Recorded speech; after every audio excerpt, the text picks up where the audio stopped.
Right, I'd like to welcome participants to this meeting of Fore Council. The meeting is being live streamed to the Council's YouTube channel, and a recording of the meeting will remain online for 6 months. If you're making a representation to the meeting, you are consenting to the use of those sound recordings for broadcasting and training purposes. For housekeeping purposes, a fire alarm is not expected, so if the alarm does sound, please make your way to the nearest fire exit. I would like to welcome any members of the public watching this meeting on YouTube. And as members will notice, we have some guests with us today. So before we commence the formal business of this council meeting, I would like to invite Lorraine to address the council. Thank you.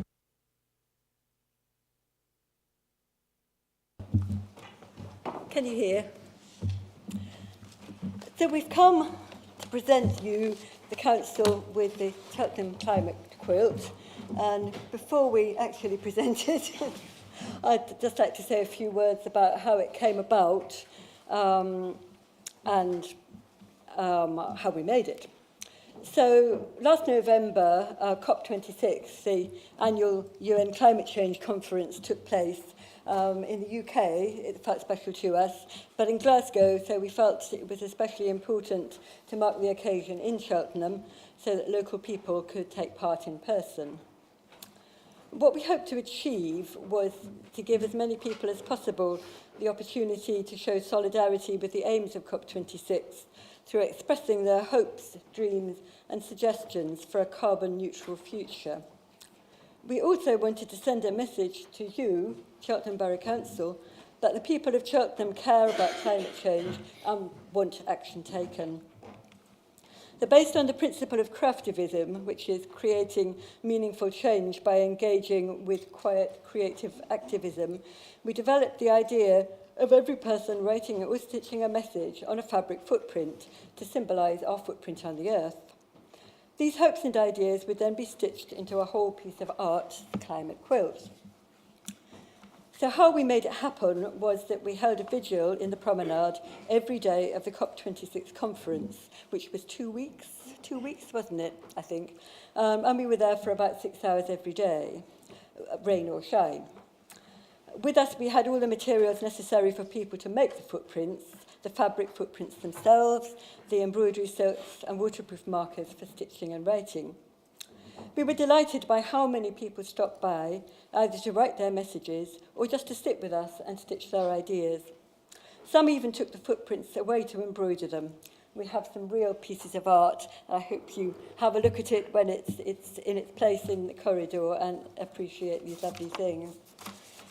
So who was involved? It started off with 4 friends, grandmothers, activists, and it just gathered people on the way. And who was involved in the end was just everybody who stopped by in Cheltenham for those 2 weeks and contributed their ideas and support.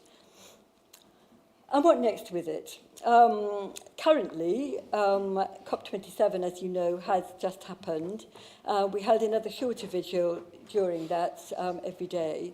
And this will be continued on the 27th of the month, because it's COP27, in the prom from 12 to 1. Is that right? 12 to 1, every 27th of the month. So please do take time to join us there, just to talk about how we can make these things happen. In the future, we hope that while the quilt is being displayed in the council offices, you will all devote some time to enjoying this work of art, reading the messages on the footprints, and maybe sensing the emotions with which they were written. We would like the quilt to start off here because it's the home of the council, but then we'd like it to be displayed in various other public locations around Cheltenham, in the town hall, for instance, in the pump room, the leisure centre, the art gallery and museum, and any other relevant locations during festivals. We think it's important that as many people see this as they can. The climate quilt is a living testament and should not gather dust. Its messages should offer a stimulus for further creativity and action. Once you've all had time to study the quilt, we would really value the opportunity to meet with a few of you to hear your impressions and ideas and how we might take some of the ideas on the quilt forward. So please keep in touch via Tabby. Thank you, Tabby, who's helped us set this up today. And without further ado, this is now yours, and please use it to help fight climate change. Thank you.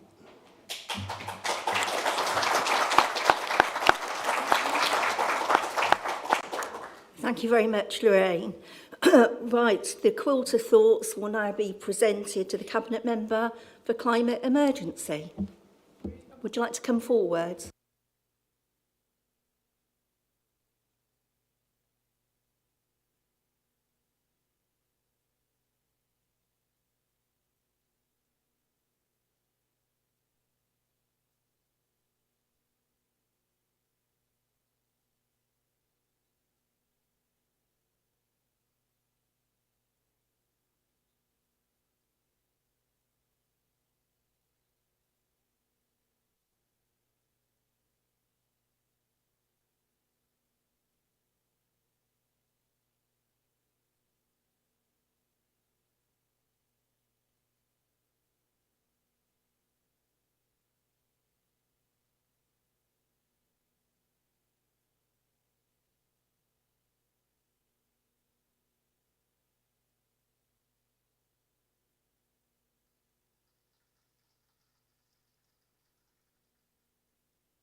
Right, thank you, members.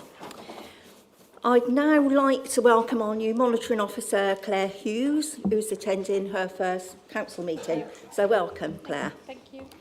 We move on to the first item on the agenda, and that's apologies. We have apologies from Councillor Barnes and Councillor Oliver. Do we have any more apologies?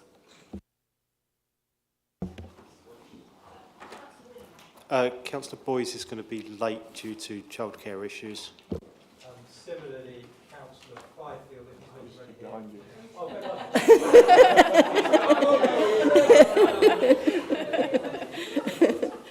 Oh, thank you for that little touch of panto season. Right. Okay, we move on to declarations of interest. Do any members have any interest to declare? No? This is going well. Right, item agenda 3, minutes of the last meeting. Could members please use their electronic voting system to approve the minutes?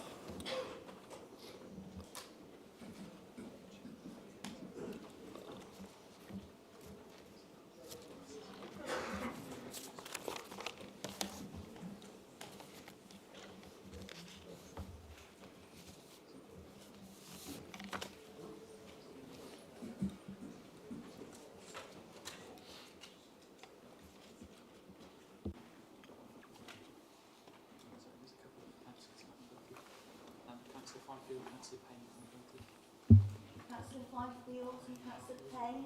Thank you.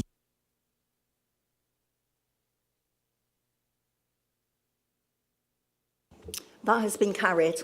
Thank you. Moving on to agenda item 4, which is communications by myself. I'd like to start by offering this council's condolences to the families of Lord Nigel Jones and former County Councillor Mike Skinner, who both recently passed away, I believe, on the same day. I had the pleasure of knowing him working alongside Mike, and he was the most gentle soul, a true gentleman and a dedicated and hard-working councillor. The late Andy Pennington introduced me to Nigel way back in the early 90s, and I remember so well watching the declaration live on the TV with a load of others in the Bell the night that he was elected as Cheltenham's MP in 1992. It was all very exciting, very noisy, and a night to remember. Nigel was a hard-working MP who worked extremely hard for Cheltenham and its residents. He was very popular and a genuinely nice, friendly chap, and of course, as we know, he was a great supporter of Cheltenham Town, the Robins. He was a true ambassador for our town, and he will be sadly missed by all who knew him, including our residents and his colleagues in the House of Lords. I would now like to offer an opportunity for group leaders or any other member to say a few words in tribute, and then I will ask members to stand for a minute's reflection in honour of both men, but especially our former MP Nigel Jones, as we remember his huge contribution to our town.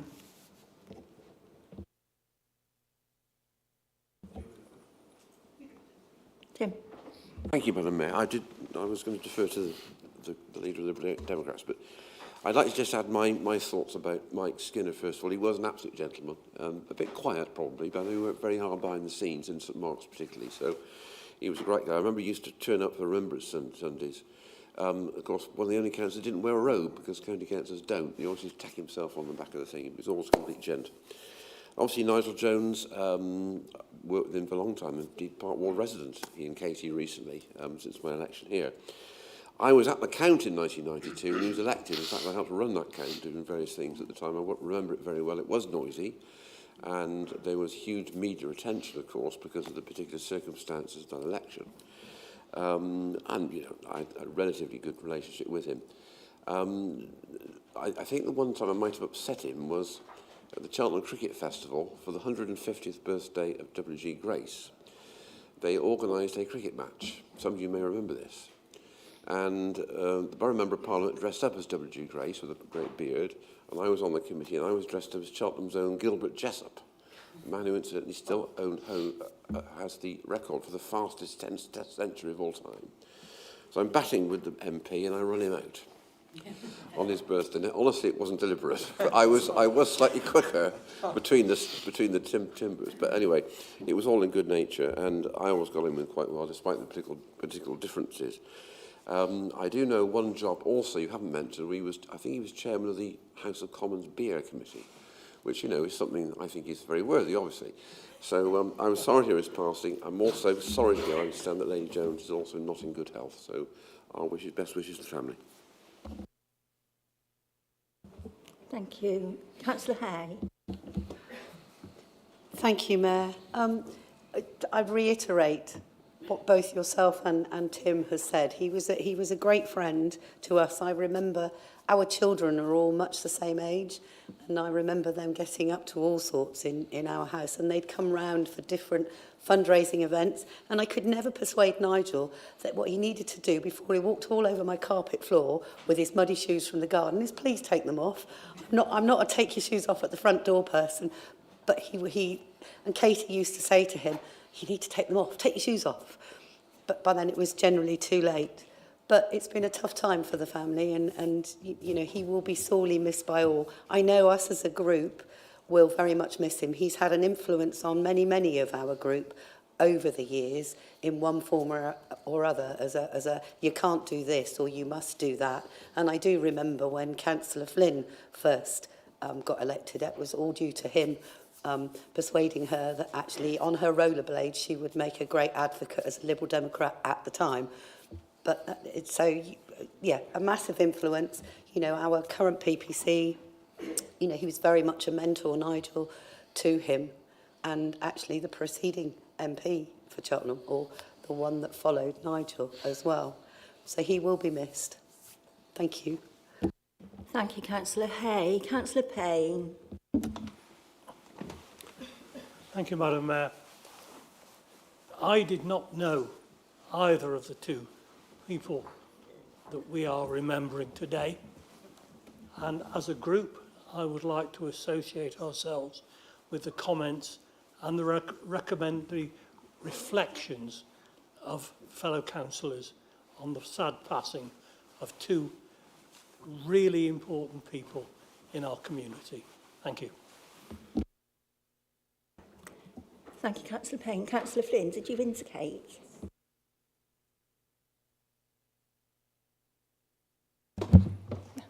Thank you. Yes, I just wanted to say, as Councillor Hayes said, it was Nigel who got me into politics in the first place, and I was not. Well, I was reluctant, but he wouldn't give up, and and that was 20 years ago. He was such a good man and so caring, especially of those, well, for everybody, but those in West Cheltenham in particular. And he was very much respected, and I will miss his presence in the world. And Mike Skinner too, a lovely, wonderful man who worked very hard for his community. I did go along to his funeral, and I was pleased to be able to be there. But it's very sad that both of them have gone, and our thoughts are with the families of both men. Thank you. Thank you. Now, shall we all stand for 1 minute's reflection?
Thank you.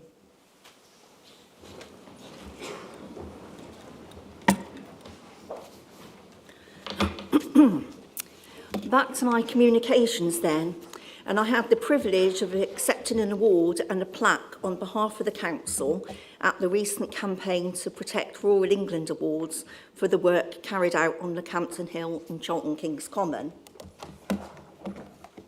And I have them here.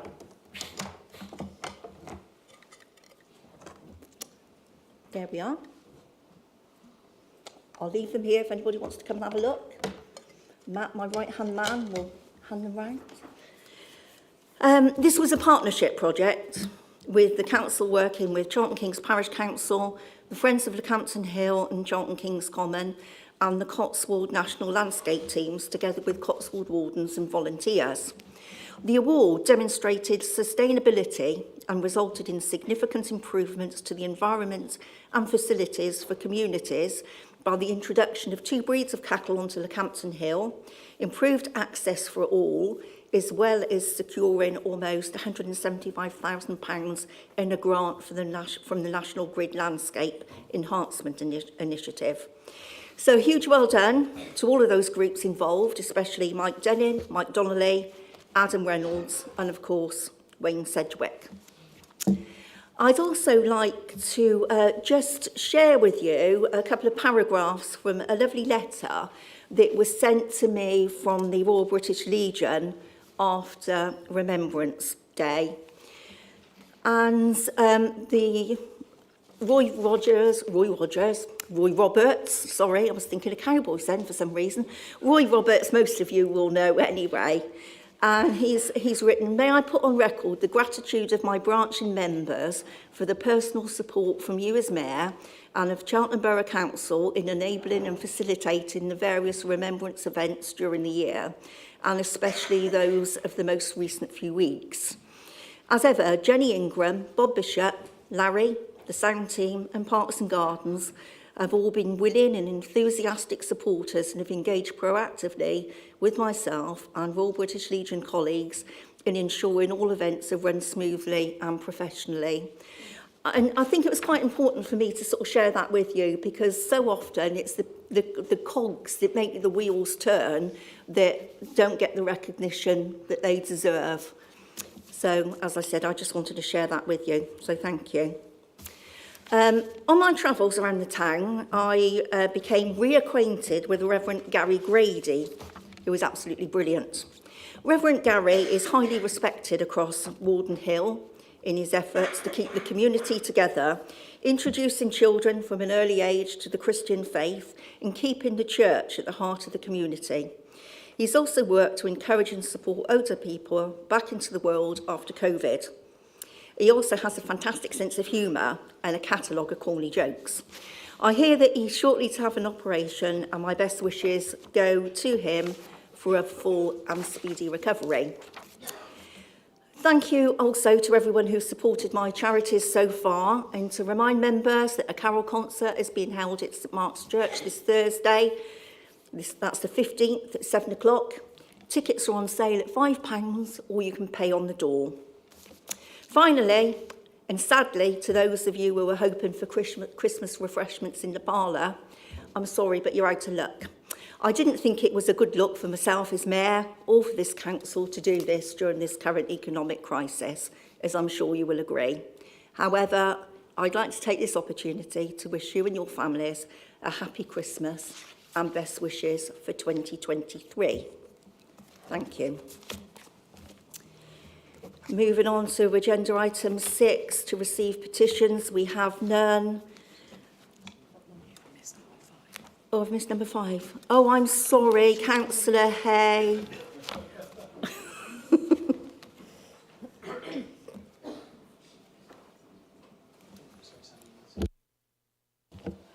Thank you, Mayor. I thought I'd got away with it then.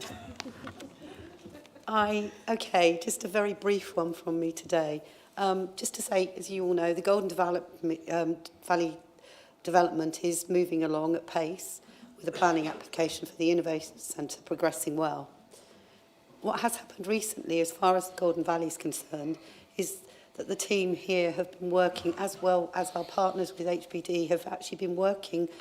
There's been a number of social value workshops recently, I think it was last week actually, with partners and community groups, and they were looking at the social value on economy, culture, environment and community.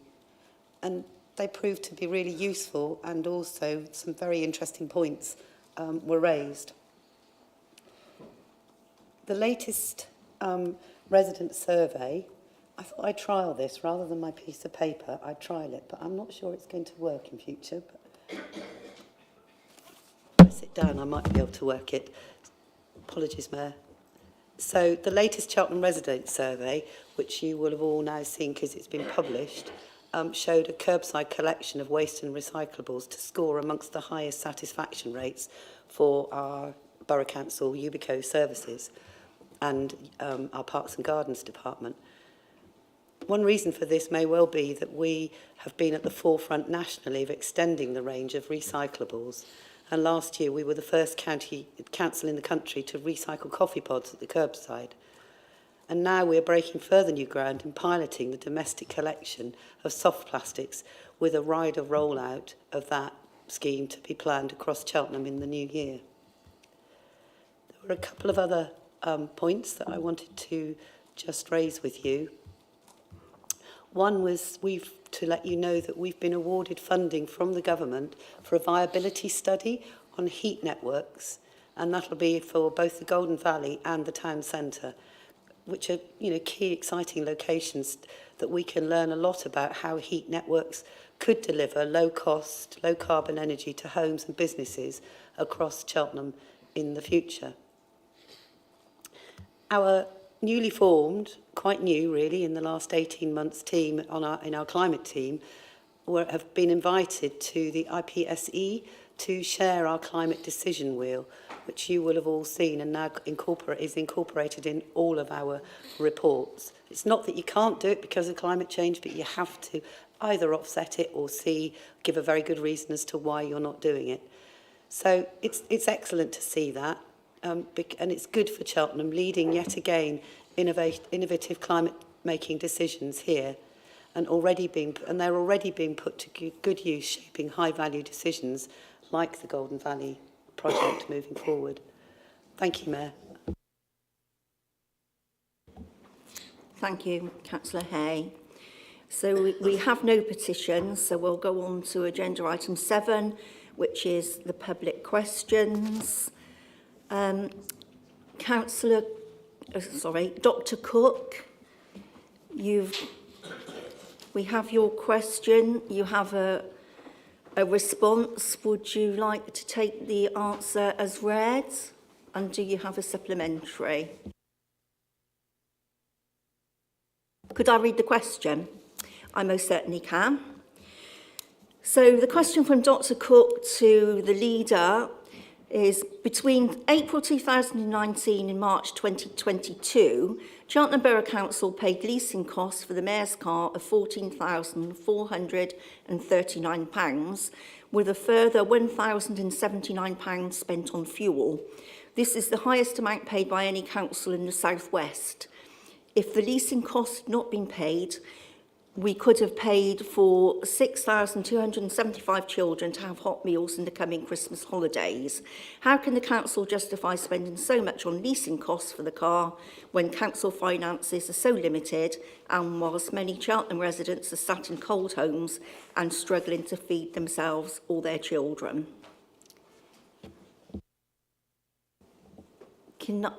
Are you going to take the answer as read, Dr. Kirk? Sorry, I think it makes sense for people watching on the YouTube if the answer could be read out as well. Could you in fact read that out then, please, Dr. Cook? So I think the answer's from, is it from the Leader of the Council? I think Councillor Hay will read the response.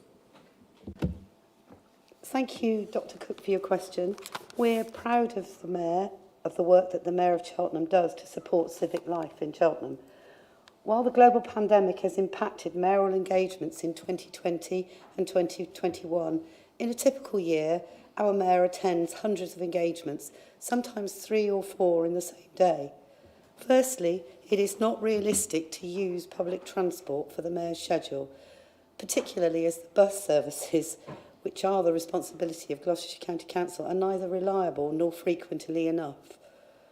Secondly, the Mayor wears a chain of historical significance and quite high value, and has a very great heritage value to us. Therefore, retaining a car is preferable for their safety. It's also important to remember that a key part of the role of Mayor is to raise money for their chosen charities. Over the last 10 years, £195,000 has been raised for local good causes, doing absolutely essential and valuable work in our communities. Therefore, the cost of leasing a car should be offset against the funds raised, which are far in excess of the annual cost of leasing a green and sustainable car. One of the Mayor's charities for this year is Hash Feed Cheltenham, which directly helps people who are struggling to feed themselves and their families. I hope the Mayor succeeds in raising as much money for this essential cause as possible during these difficult and challenging times. Thank you. Do you have a supplementary, Dr. Cook?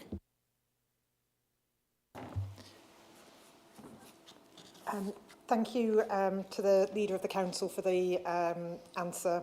And I'm very sorry to hear that the Mayor feels it's too unsafe to travel on public transport. If our society and this council provided the necessary benefits and supports for those in need, then there would be no role for charity needing to feed the poor and for all the food banks that we need. Sorry, Rowena, was there a question there in the middle? Oh, sorry. Sorry, somebody was speaking while I was speaking. I didn't hear. If I can just interject at that point, because I don't think Councillor Hayes said I felt unsafe on public transport. I think she said it wasn't realistic to use it as the bus services aren't reliable or frequent enough. And the route that is the nearest bus service to me doesn't actually run during the week. But I don't think you need to justify yourself. Please carry on with your supplementary.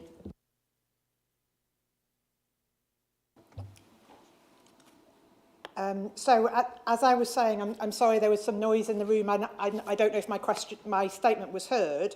It was indeed a question. So, I'm asking the council if they will explain what lower cost travel solutions have been explored for the mayor, and if these are not possible due to safety risks, how can these risks be mitigated, such as perhaps a provision of a secure case for the mayoral chain, or if public transport, cycling, walking are not feasible, whether a daily car hire would be more cost effective than leasing of a vehicle for a year. Thank you. Councillor Hay. What I can say to Dr. Cook is that some years ago, this authority actually owned a car. We bought, so we have to house it, garage it, maintain it. One of our cost-cutting exercises at the time was to actually going to just hiring a car. Now, given our commitment to climate change, it was decided that an electric vehicle, was by far and away the best thing that we could hire. Now, so in terms of, we've certainly looked at what other alternatives there are. If I actually was to say to Dr. Cook that, I remember being mayoress in 2012 when my husband was mayor, and whilst we did walk, but often we would also go by car and not because it wasn't safe, but actually the cost of the insurance of insuring that chain to the public purse, if you walk around and do it on your own without any recourse or anybody there to take charge of it, that cost would go up. So from an insurance point of view, we need to make sure that we're doing it appropriately. Now, I've not got any aversion to looking at different ways. I hardly think it's realistic to expect our mayor to go on a bicycle to some events wearing her chain for the same reason. Certainly not a swing scooter either. So, I mean, yes, the mayor can drive herself. But one of the things I remember very clearly when my husband was mayor was that actually what was really important to people is that you got there on time, because their whole event would be scheduled around when your arrival for the rest of their events. So it's critically important that the mayor arrives on time. And to do that, you don't need to be worrying about parking and actually having somewhere to take you there, that actually you get there nice, cool, calm and collected to actually do the job that you've been asked to do by the people that you're attending those those events to. I'm sure I can take that away and say what other methods, but other than a bus or a car or a bike or a scooter or walking, I'm not quite sure what alternatives there are to that. Thank you, Councillor Hay. Dr. Cook, you have a second question. Would you like to read it? My second question is about actually coming to ask questions here at the council. I've now come to visit you on two occasions. On both occasions, when I was entering the online form, I wasn't able to copy and paste my answer to the council. And this means it will be difficult for somebody who's a user of accessible technology. I have approached IT about this matter, and they've told me that I should have typed my question into the online form. But this would be difficult if I was, for example, using a speech-to-text programme in order to enter my question onto the online form. I'm concerned that people with disabilities are being discriminated in their access to democracy on the democracy.gov.uk website.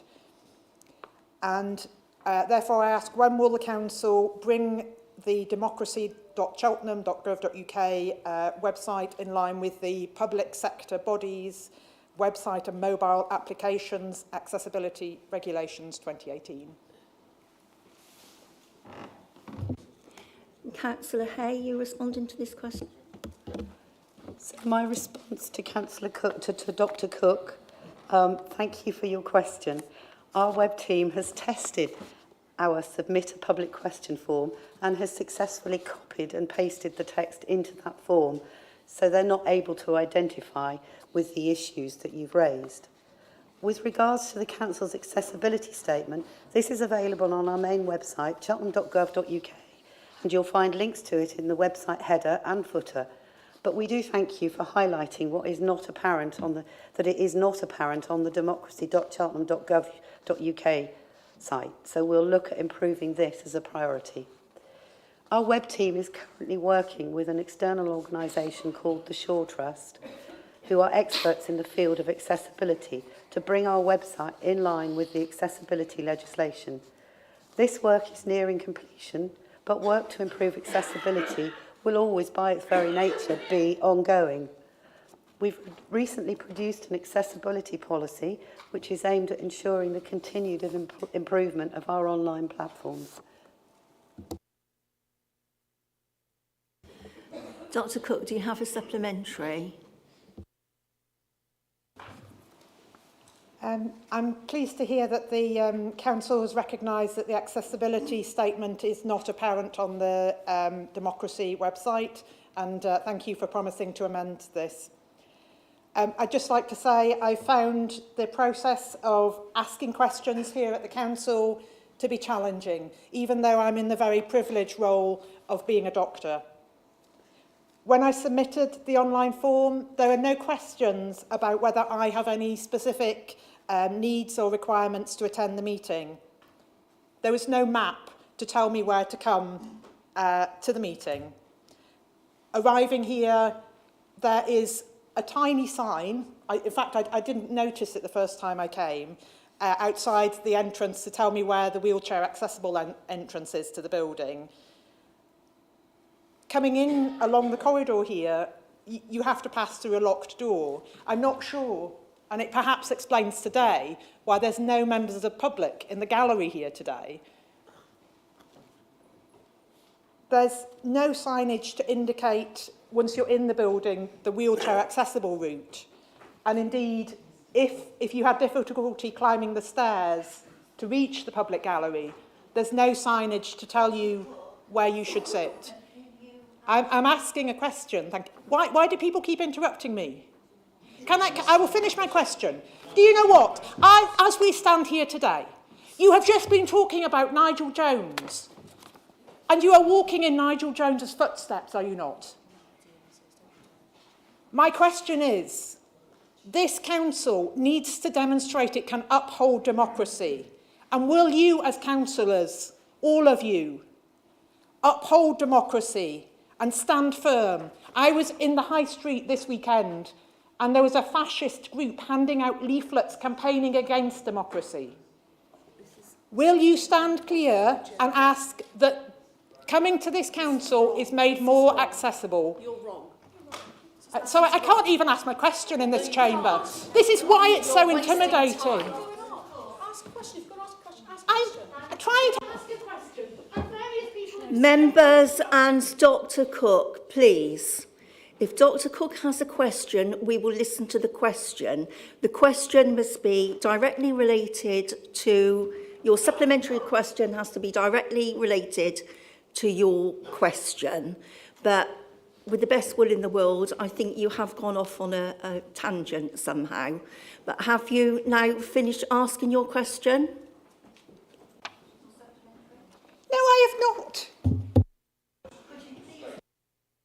My question returns to the point of accessibility. Democracy here is not accessible. It's impossible to get in this building, let alone if you've got disabilities. It's impossible to use the online form. How on earth are you upholding democracy and making these questions accessible? I can't even come in here and ask questions. Twice now, I've been talked over. Dr Cook, I'm sorry, but I am now going to bring in the monitoring officer. If you'd like to take your seat, please. Thank you, Mayor. The fascists will come in here. Dr Cook. Is that what you want? Members. Dr Cook, we appreciate your passion. Okay.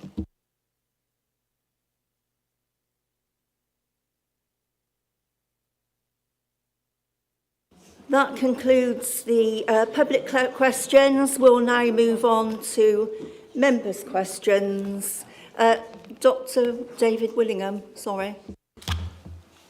Madam Mayor, just as a point of order, could we just clarify that any member of the public that wishes to submit a question can do so by email, by emailing democraticservices@cheltenham.gov.uk, which means that they can use their own assistive technology and their own email client to do that, and therefore they have the full range of accessibility stuff that is available on their own computer. They just need to use email. And I think making the public aware that that's another route to ask questions does show that we are, as an authority, committed to democracy. Thank you, Councillor Willingham, and what you've said is absolutely correct. Thank you. Agenda item 8, members' questions. So we have a question from Councillor Joy to Councillor... Sorry. It is a point of order. And the point of order is that a range of questions have been asked in relation to accessibility. Can I suggest that those questions are referred to the Accessibility Forum, which actually advises the Council on the accessibility nature of our buildings, of our access here, and also of the town. And I think it would be useful for that forum to see those questions and potentially submit a response to us. Thank you, Councillor Lucas. I'm sure that can be arranged. Thank you. Just to be conscious of time, though, because that's taken up quite a lot of time. Right, we're now going to move on to member questions, and can I politely remind members that the Constitution allows for no more than 30 minutes for public and members' questions. So could members please kindly be succinct with any supplementaries they may have and avoid repetition if at all possible. Councillor Joy. You've got your response from the Cabinet member. Do you want to take it as read? Yes. Do you have a supplementary? Thank you. You've got a second question, Councillor Joy. Are you going to take the answer? Are you going to take the answer as read? Yeah, these are detailed responses. They've answered my question. I'm fairly satisfied. Yep. And you have no supplementary? Thank you. Do you accept the answer as read?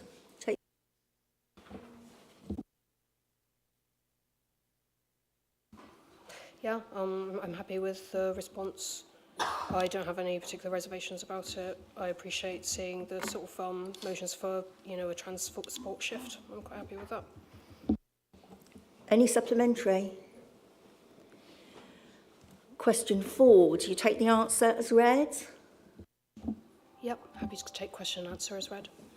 Thank you, Councillor Joy. Do you have a supplementary for question 4?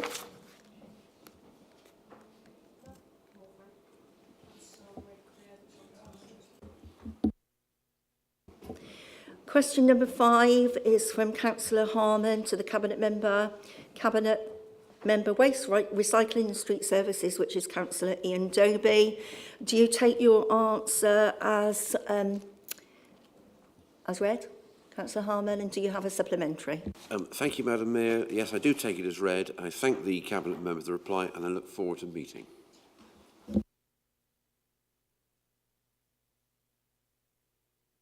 Thank you very much. Question 6 is back to Councillor Joy. Do you take the answer as read, and do you have a supplementary? Yeah, I'm happy to take the question and answer as read. I don't think I have a supplementary per se. I kind of want to steer away from commentary, just as it's not really possible for, the response has been about me requesting my Green Party MP to raise with the Education Department, but I can't physically do that because I can't raise caseworks for other constituencies, so I may do more to offer contributions. Very happy to hear that there's a discourse happening, so yeah, no, I appreciate people taking the time to respond to my questions. Thank you, Councillor Joy. Question number 7 is from Councillor Nelson to Councillor Max Wilkinson. Do you take the response as read, Councillor Nelson? Madam Mayor, I take the response as read. Thank you very much. No supplementary, thank you. We watch tourist information with interest going forward. Right, Councillor Nelson, you have asked a further question, question 8. Do you take the answer as read, and do you have a supplementary? The answer is read, a very comprehensive response, but thank you. It did concern me, so I'm glad I now have all the facts, as do the media. Thank you. Question 9 is from Councillor Matt Babbage to Councillor Martin Horwood. Councillor Babbage, do you take the answer as read, and do you have a supplementary? No supplementary, thank you. Well, thank you very much, everybody. We whizzed through that bit. So, item 9 is the Treasury Mid-Term Report, and I'd like to invite the Cabinet Member for Finance and Assets, Councillor Pete Jeffries, to introduce the report. Thank you, Madam Mayor. Colleagues, this document sets out the Council's Treasury Management activities up to September 2022. The global economy has changed significantly since this strategy was agreed, and volatility in economic markets that began in early 2022 continued during the first 6 months of the financial year. This has been compounded by the additional volatility created here in our domestic financial market. I think we've all witnessed up close and personal political turbulence in London and the financial shockwave this produced as a result. This report is important as it provides details of the outturn position for Treasury activities for the first 6 months of this financial year and highlights compliance with the Council's policies previously approved by members in March 2022. The outturn forecast for this financial year at the time of the report being produced is that the General Fund would be in a deficit position against the budget of £134,000 after the HRA made its contribution for debt and receiving its share of investment income. However, since September, and when the jump of interest rates and some additional interest due, the estimated outturn now has changed favourably, with a deficit of £35,000 now predicted, and this will be updated accordingly for the 2022-2023 revised budget position. Now, all the Treasury management activities undertaken during the first 6 months of 2022-2023 complied fully with the CIPFA Code of Practice and the authority's approved Treasury management strategy. Now, I trust members have had an opportunity to read through this report, which covers every aspect of the Council's Treasury management activity, quite extensive.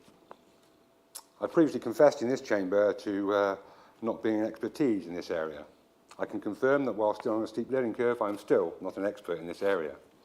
I'd like to thank, however, the Treasury Management Panel, who provide an additional layer of oversight in this area. I'm grateful for all their work on this. I also thanks to the finance team, who provide a huge amount of work. It has been a tumultuous few months on top of what has been a very financial year, so they put in a vast amount of work in this area. So my thanks go to them, and I commend the report to Council. Thank you, Madam Mayor.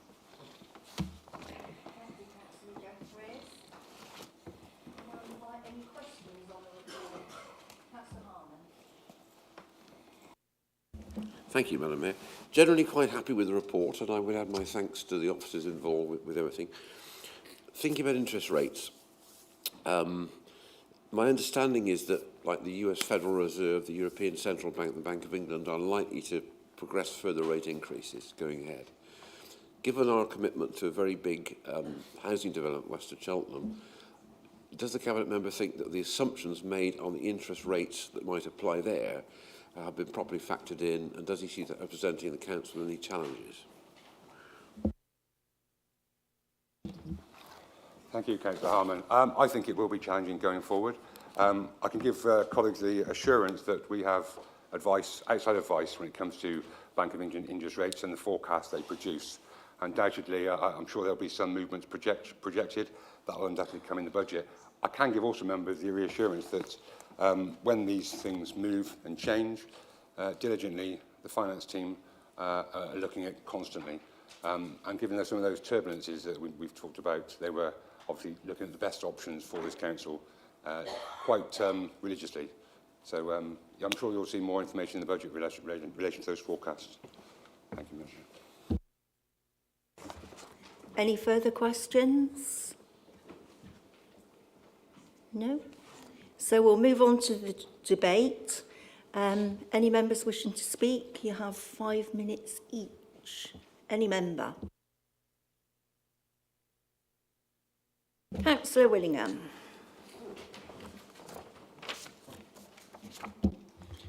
Thank you, Madam Mayor. I just wanted to thank our finance team for the work that they've done. If you look on page 42 of the agenda bundle, you'll see of the 121 councils that are clients of Arlene Close, I think we're third, which is pretty good in the current financial climate. Obviously, Arlene Close don't cover all local authorities, but I think it's worth highlighting what a sterling job our finance team have done and what's happened there. I also know from Treasury management questions that we have got officers who are careful about who they are lending to. There are a number of other local authorities, I think Thurrock and Croydon being amongst them, that Croydon are on their third Section 114 notice, which is effectively saying they can't balance their budget. And Thurrock are, believe, in a similar position. And our officers, when we've asked them, have said that there isn't that inter-council lending to those authorities. So again, I think our officers have really got their heads screwed on the right way, looking after the people of Cheltenham and the significant amounts of public money that we're all stewards of. So it's just to really thank the finance team for the work they do behind the scenes that keeps this organisation afloat. So thank you. Thank you. Councillor Baker. Thank you, Madam Mayor. I just want to emphasise that point, really. I can't believe how difficult it must have been for this council, indeed any business in this country, to try and manage its affairs after the efforts of trusts and companies to trash our economy. It must be massively difficult. And it's not as if we can just suddenly go and increase prices to rectify these situations. We're so controlled in what we can do to generate revenue. So congratulations to everybody involved in this. And I just want to make reference, I mean, we had the climate emergency reference early on today, and it's pleasing to see that in our Treasury management investments, we are very, very mindful of our investments in fossil fuels. That's been highlighted in the report, and the fact that we will be looking to divulge ourselves of those investments as soon as we can without making a loss to this authority. So thank you very much. Thank you, Councillor Baker. Anybody else? No? So I'll invite the Cabinet Member for Finance and Assets to add anything further that he wishes to. I've got nothing further, Madam Mayor. Thank you much. Thank councillors for their comments. Nothing further. Thank you. So we'll move to the vote then.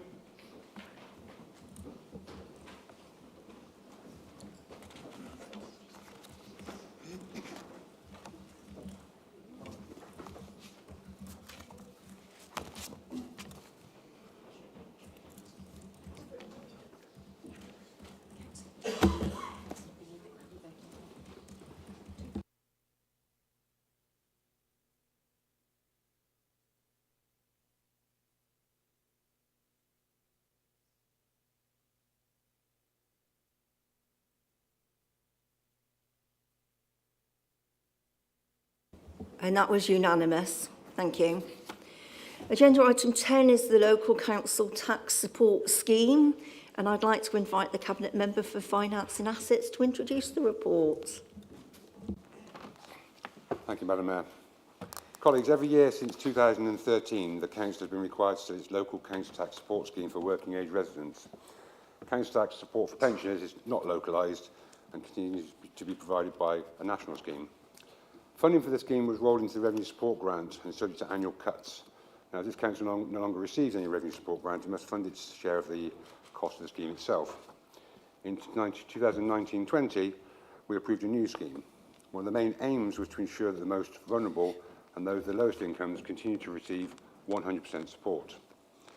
The proposed council tax support scheme from the 1st of April to 2023 for working age people will continue to be based on the 5 income bands, with the highest band providing support at 100% of the council tax liability and then reducing 80%, 60% and so forth. Now, due to the impact of COVID, the caseload for working age people increased significantly in 2020-2021. This is up by 25% up to April 2021. I think the number of recipients was 3,984, totaling some £3.3 million worth of financial support. By October 2021, this had been slightly reduced, and these numbers was 4,839 recipients, totaling some £4.5 million worth of financial support. This trend has continued up until October 2022. A significant number of residents receiving a significant amount of financial support by this council through this scheme. Now, despite the increase in the numbers of working age residents who require assistance from the pre-pandemic levels, this council continues 100% support to those vulnerable and those on the lowest incomes. Many residents are still recovering financially from the effects of the pandemic, and we are now in a cost of living emergency, and this scheme will provide some vital help for our most financially vulnerable residents. I trust colleagues will be able to support the recommendations as laid out in the report. On this note, I'd like to draw your attention to the 4th recommendation, which I think I've got my numbering correct.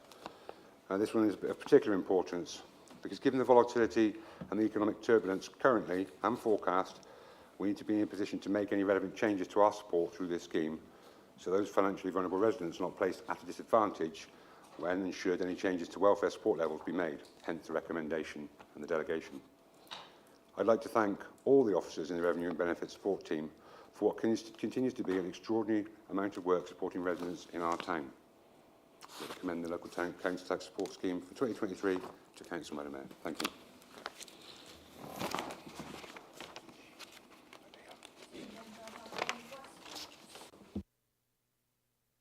Councillor Babbage.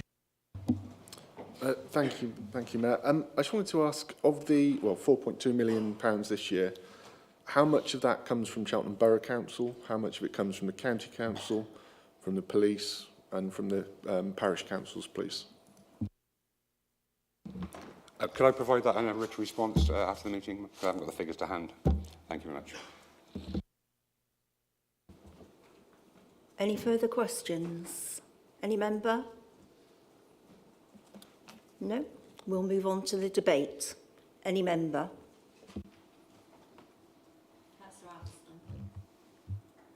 Thank you, Madam Mayor. I'd just like to thank Councillor Jeffries for bringing this report to us today.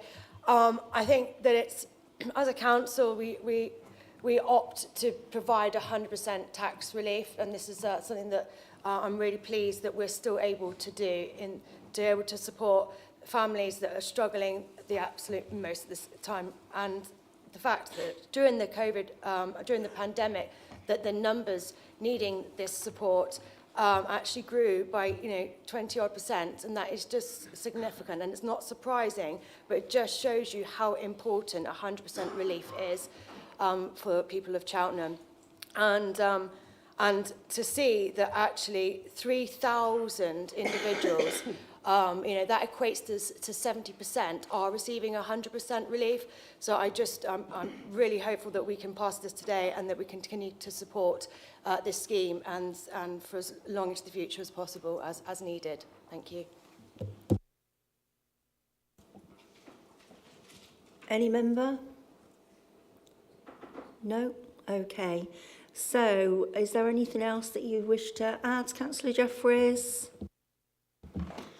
Thank you, Madam Mayor. Thank you, Councillor Atherton. Colleagues, thank you, I know, because you undoubtedly will hopefully support this report. It's these little bits of support that we can do as a borough council, I think, which are really important. We cannot solve the cost of living crisis, we are only but a district council. What we can do is use every mechanism we can to support those that are most vulnerable in our town, and this is by one of them. So, thank you, Madam Mayor. Thank you. We'll now move to the vote.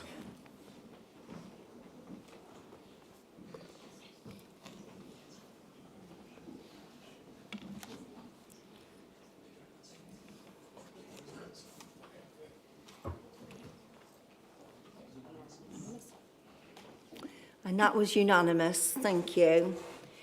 Agenda item 11 is the review of the Constitution, and I'd like to invite the leader, Councillor Hay, to introduce the report.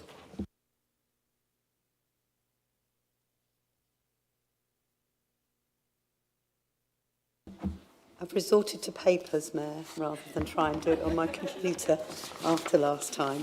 So, in fact, I mean, as far as the Constitution goes, the Constitution, of course, is our overarching rule book, which is a living document, and therefore it's important that changes are made as and when they're needed and that it remains fit for purpose for us.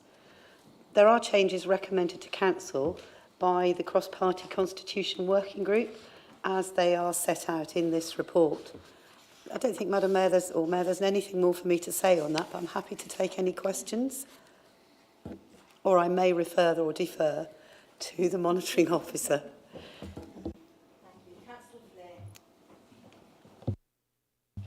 I don't have any questions. I just wanted to speak in the debate. Thanks. We're still taking questions at the moment. Any member? Councillor Willingham.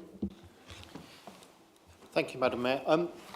Given the rather time-wasting, let's have everybody read documents that are already there to publish, is there anything we can do in the Constitution so that questions and the written answer are taken as read, and so that people simply put their supplementary, because I don't think it's a good use of any of our time reading out a question that's there in writing in a meeting and an answer that's there in writing in a meeting, so that someone then asks a supplementary. It just doesn't seem a good use of our time. So could we look at that for the next meeting of the Constitution Committee, please?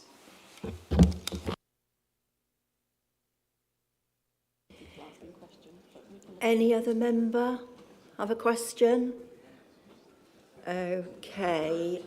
Do you want to... Councillor Hay, sorry. Councillor Willingham, you make a good point, and I hear what you say, and I will take it away, but actually I'm not sure that it would really... It's difficult. It's a difficult one, isn't it? Because we are a democratically accountable body, and everybody of the member of the public has the right to ask questions. But I will take it away and have a conversation with the monitoring officer. If she believes there's something we can do or not do, then it can go to the Constitution Working Group. Right, so we'll move on to the debate. Councillor Flynn. Thank you. Some members may remember Councillor Morris's memorial service at the Pitford Pump Rooms, during which attendees were expected to stand for several minutes. I passed out during it, falling under a table, and had to be carried out by 2 police officers. I didn't know then that I had postural orthostatic tachycardia syndrome. I'm often able to stand without fainting, but usually it's with discomfort, and my ability to think and speak clearly while standing is affected. I very much welcome the removal of the requirement to stand while speaking, as there are many reasons why someone might not want to, including, for example, jelly legs from nerves. And no one should have to ask for permission to stay sitting or apologise for a disability that affects their ability to stand to speak. However, the inclusion of, for the purposes of inclusivity, isn't discriminatory in itself. It draws attention to the fact that members who choose to stay seated have something different about them, and still places an expectation on members to stand. If this council really wants to be inclusive, and this is coming from someone with a disability that affects the ability to stand, that reference should go. It would be even better to remove the clause completely, as it serves no purpose.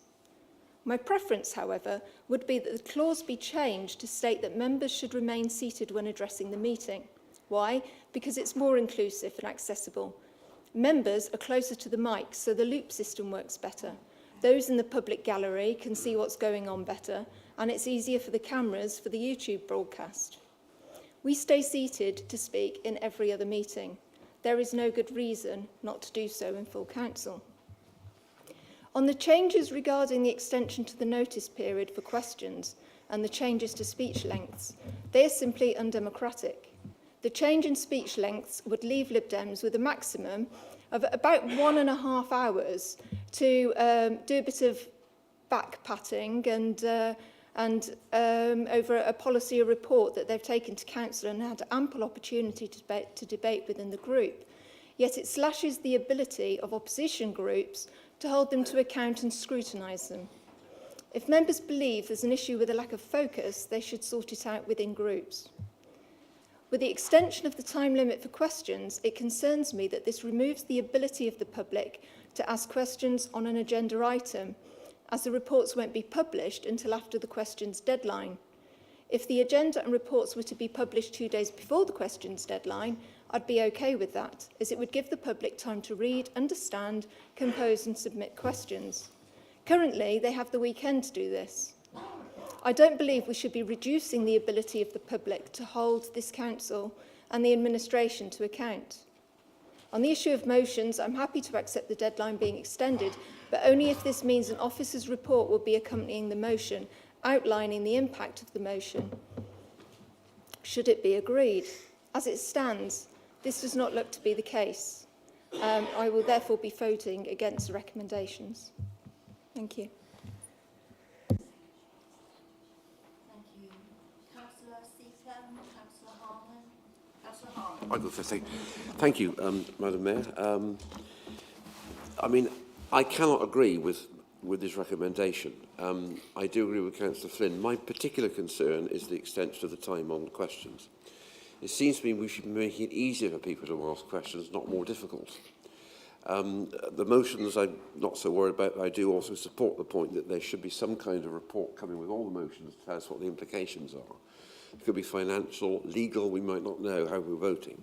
But I think to actually say, you know, that you've now got to give effectively 7 working days notice, so that's probably 9 or 10 calendar days, ahead of a council meeting, I don't think is very open. Now, this council does not have a culture of lots and lots of questions. I mean, we've got, what, 11 today, I think, 2 public and about 9 members. County councils get 50 or 60. And it doesn't seem to me that we're having difficulty in answering the questions. I think that this might be putting administrative convenience before democracy, and therefore I cannot support this. I don't go back to the point made earlier by the public questioner, who's no longer with us, but I do think it's sending a dangerous signal. And in fact, I feel sufficiently strongly about this that when it comes to vote, if I can find enough support, I'm going to ask the council a recorded vote so that we can see how you actually all vote and what you really think about democracy. Thank you, Madam Mayor. Councillor Seacombe. Thank you, Madam Mayor. I'll stand while I'm still young enough to do so.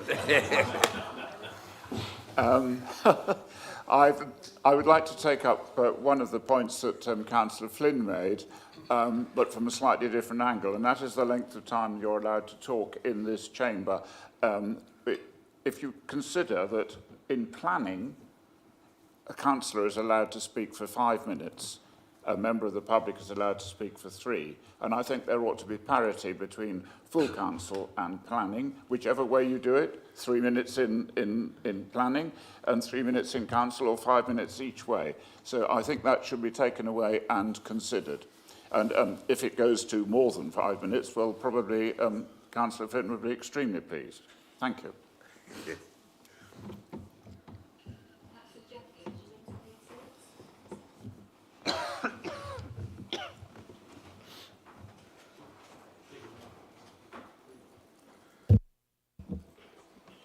Thank you, Madam Mayor.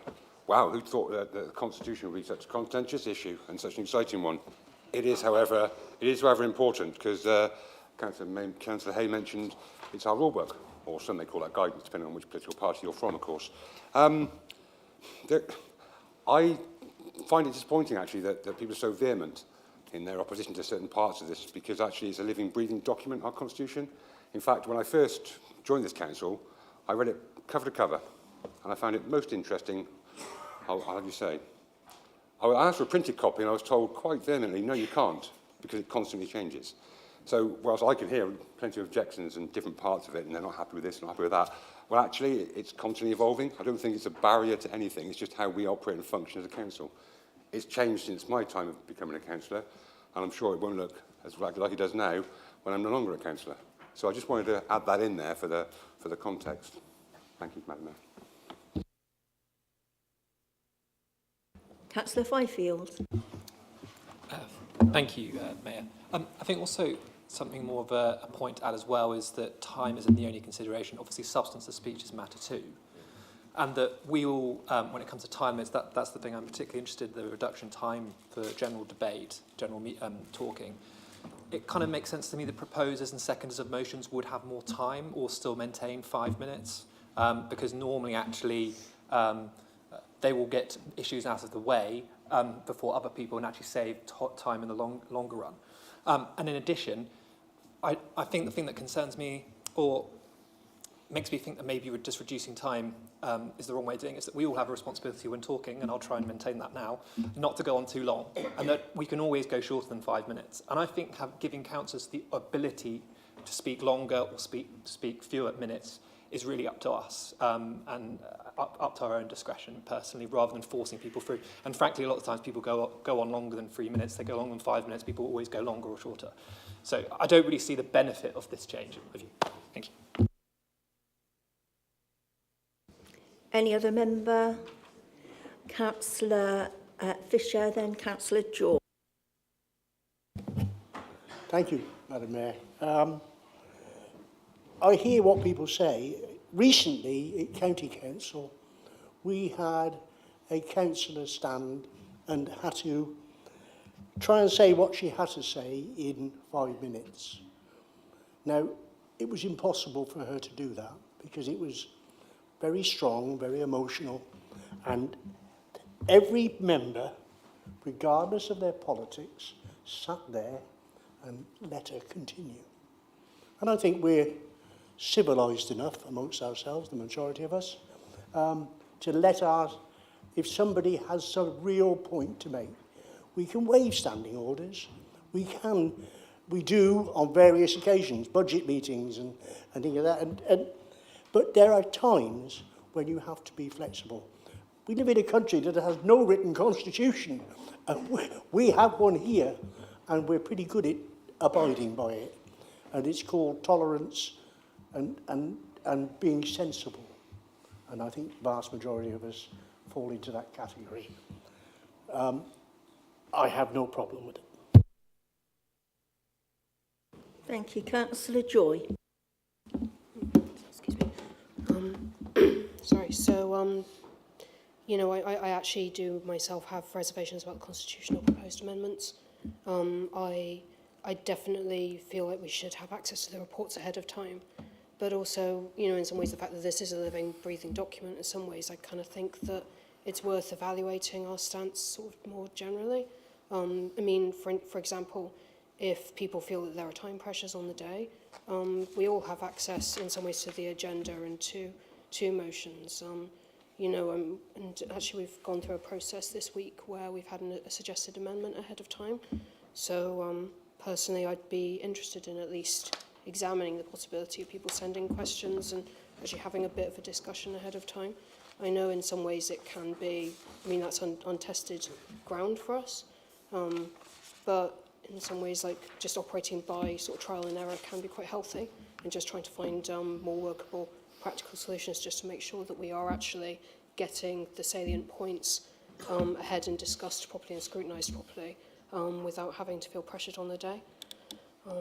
So I think that's mostly what I wanted to say on that. But yeah, I would definitely also welcome just having a sensitive approach to this, honestly, just because implications are going to be quite significant.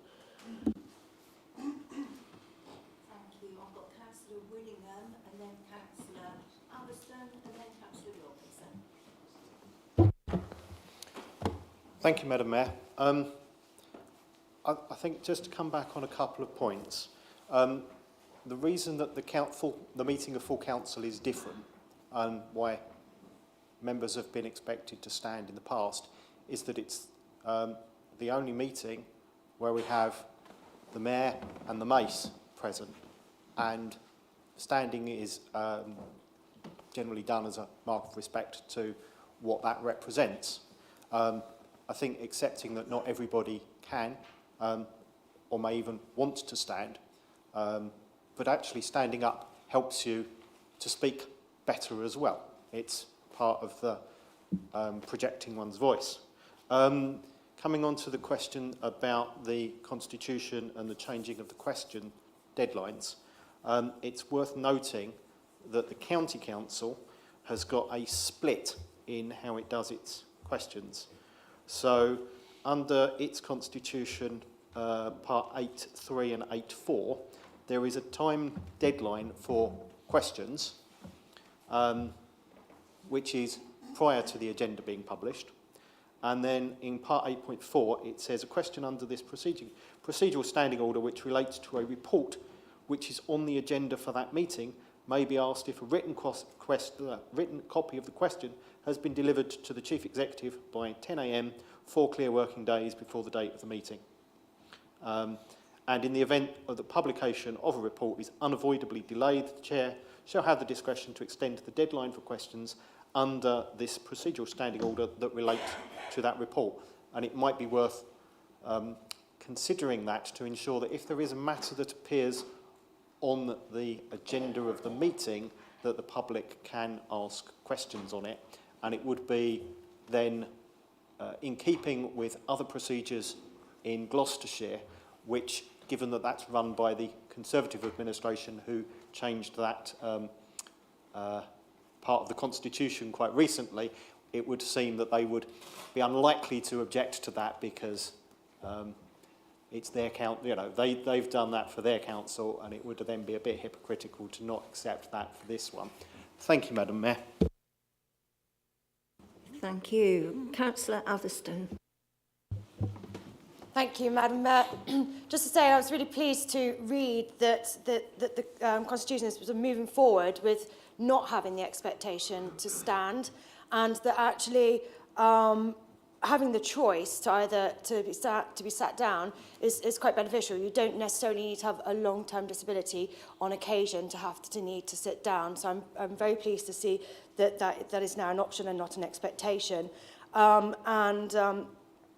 Yeah, and just to concur with what Councillor Willingham actually said, in that I have been told in the past that sometimes it can help with delivery of speech if you are able to stand to do that, but obviously not everyone's going to have that opportunity. Thank you. Thank you. Councillor Wilkinson. Councillor Baker. Thank you, Madam Mayor. I think it's been a really good debate, actually. I wasn't expecting a debate so much on this subject. I'm really proud, actually, of the transparency and accountability of this council, and indeed Gloucestershire County Council, in the ability that we all have to question and challenge and ask questions, and indeed the public have that same ability too. And I think simply by changing the timescale from 5 to 7 days doesn't have any impact upon that at all. And if you wanted to argue that, well, actually, the question won't be current, you can actually rectify that because you have a chance to ask a supplementary, which may therefore update that question in terms of things that have happened in the meantime. So I think this is a living document, as has been referenced. I think we should give this a try, and if it doesn't work, we can revisit it. But I think if you can't make your point in 3 minutes, then that's disappointing.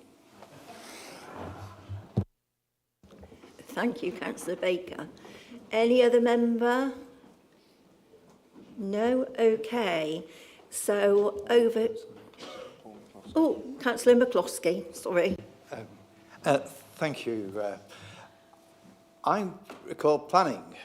The fundamental part of the planning meeting is that the officer report is produced, and then the residents who are impacted by the application can read through the report, and then we get additional representations. The person coming to speak can actually respond directly to what is in the officer's report. I think we've got ourselves into a challenge here because we've got issues about whether she would stand or sit down. We've got the period of 5 days or 7 days, and we've got the third thing, which I can't remember, which is lesson 1 of public speaking, is you can't. So I think we have to have an iteration in this process, because I think it is very much like Dr. Willingham said here, that there has to be process whereby members of the public can ask questions about stuff that's on the agenda.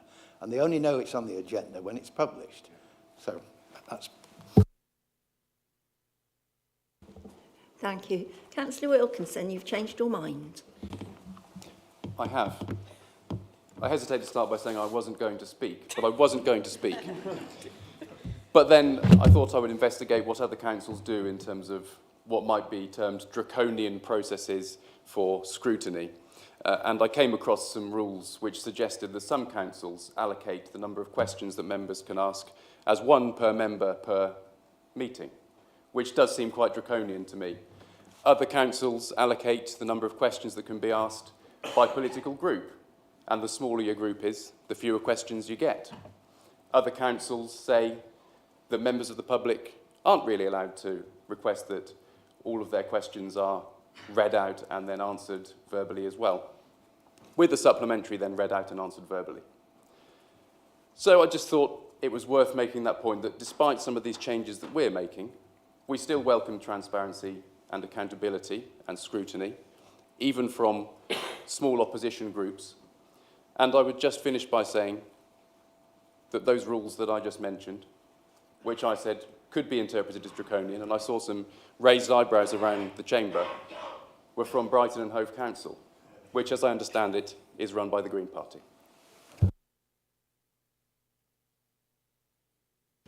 Right, if there are no other member, we'll go over to Councillor Hay. If you have anything else to add, Councillor Hay. I think Councillor Wilkinson did most of the summing up for me, actually, Mayor. But there are a couple of things that I'd like to pick up on. I think it's important to say that the County Council, whilst they may get 50 to 60 questions, their time is really restricted and gets cut off. You get cut off in your prime. You're not allowed to go beyond that time, the timescale allocated. In terms of planning, that's not something that I think we can look at, but actually there is, perhaps there should be some parity, and we can ask the monitoring officer to have that conversation with the planning team. I think in terms of the timing, it is, to respond to Councillor Fifield, is that the proposer and the seconder will have the normal time in the same way with motions and amendments to motions. They will have that 10 minutes to introduce, and that's not changing. It is purely where it's part of the question time, or the debate time. And I think it is, and we must all remember that, and I think somebody actually mentioned that it is, we have, I think Councillor Fisher mentioned, that we have the ability to suspend standing orders, but we also have a mayor who, generally speaking, because of the type of council we are, and the council, the chair of our meetings is that they generally allow us to run over. The lights might flash up from DSU and tell us that we've overstepped the mark, but to a large extent, we are allowed to finish. And that follows up on the fact that actually, if somebody's got something important to say, that's of value. And it is about a little bit more of actually saying, well, actually, I wasn't going to stand up and speak, but I'm going to agree with X, Y, and Z. And it's a little bit of, if you've got a point to make your point. You don't need to agree with everybody else. And that's what, for me, is not taking away the democratic process. It's actually enhancing it, because you have to be succinct about what you're saying and make your point. Now, and I think to answer Councillor Flynn's issue of that bit should be taken out, I actually fundamentally disagree, because for me personally, sitting on the edge of my seat, leaning in towards my microphone, will mean that I have chronic backache by the end of that meeting. I prefer to stand, because actually, and this is where it's an individual choice, which is why it's in there, it gives you that freedom of choice to say, actually, I'm more comfortable standing. I stand, as I said, don't want to sit on the edge of my seat because I'll have backache by the end of the meeting. But equally, I stand because, as Councillor Willingham said, you can project your voice. It isn't all about being in front of the microphone. And actually, for me personally, it gives me confidence to stand and talk to people rather than sitting hunched over my computer. So it's a personal choice. I think discussions about questions before the meetings is probably, if we lived in an ideal world, you might do that. But I, for one, you know, it's the time and ability that each of us have got to talk. And given that they end up, certainly from my group, with me, that means I'd have a discussion with lots and lots of members. And it's not practical. On that level, it's just simply not practical to do. I think, Mayor, that was probably the main bits that I wanted to pick up on. And, you know, I think just the very final point is to say that, you know, this has come from a cross-party working group cross-party constitution working group. If this doesn't work, we're all councillors, those that, well, I'm an observer on the constitution group, but, you know, you can bet your bottom dollar if this doesn't work that it will be looked at again and go back to constitution. So, you know, and there's a whole raft of changes that can make it more efficient. And we often, dare I say, I am going to say this actually, is we talk about our financial crisis. And I know we're talking about democracy, but it's in that democratic process of us setting our budgets and something, if you add up everybody being able to talk for 5 minutes, I mean, it's rare that every single 40 of us actually stand up in that council meeting. But if you reduce that time, it reduces the input, if you like, of officer time in these meetings. That's not to do away with democracy at all, because it's at the heart of what we do and should always be respected. So, Mayor, with that, I'd ask that the Council supports the recommendations as they're set out.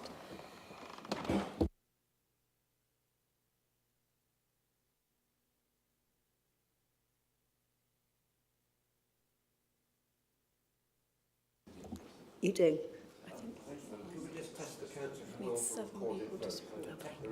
Views in the chamber, and I believe it requires 7 members to stand in their place. So can we see if there are 7 members prepared to stand?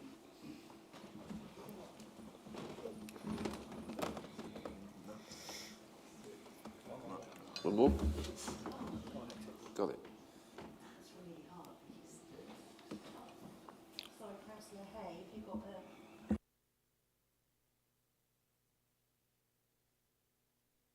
Yeah, my point of order, Mayor, and it's just all clarity, please, is that one of the councillors that stood for the recorded vote on this actually was a member of our Constitution Working Group and actually gave their feedback and input into this decision.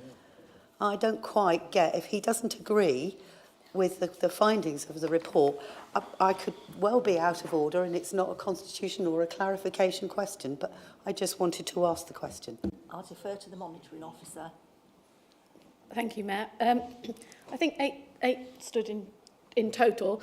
But anyway, I think that the councillor in question is standing, not necessarily to indicate that they would vote against the recommendations at this stage, but purely to indicate the fact they supported a recorded vote, which means that we would just be going around asking people individually which way that they seek to vote. So I think it's not an indication of how they may vote on the recommendations, but just to support the recorded vote. Thank you.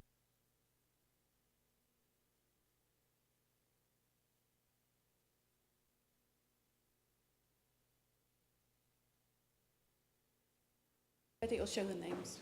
Sorry, can I have a point of order? When we adopted our new exciting system of electronic voting, I asked the question, is not now every vote effectively a recorded vote? Because if this authority received a freedom of information request about a council vote, that information will be stored in our system electronically and therefore would be responded to. So effectively, what we're going through here as a recorded vote is an entirely pointless process, isn't it? All it means is that in this chamber we have names on a screen rather than numbers on a screen, because we do have this new added level of accountability and transparency as a result of this electronic system that we've adopted. Just to be 100% clear, every vote is effectively a recorded vote. This is a recorded vote with names on a screen. Yeah, so I'm just being told that we don't store the information about who voted which way, just the numbers. But you are, in a summary, yes, you are correct. So every vote will be recorded on the system initially of who votes which way. It's just that for the purposes of today, you'll see the names on the screen, and normally all you see is the numbers. Go on. Oh, it's me, sorry. A further point of order then. So you're telling me that when I log in on this system here and I press for, against or abstain, that is not translated into any form of any kind of electronic trace which ends up on any system anywhere. That is entirely removed. So it's deleted. Yes. So when I asked the question, I don't know how many meetings ago, that effectively every vote was a recorded vote, and I received the answer, yes, it is effectively a recorded vote. That wasn't true.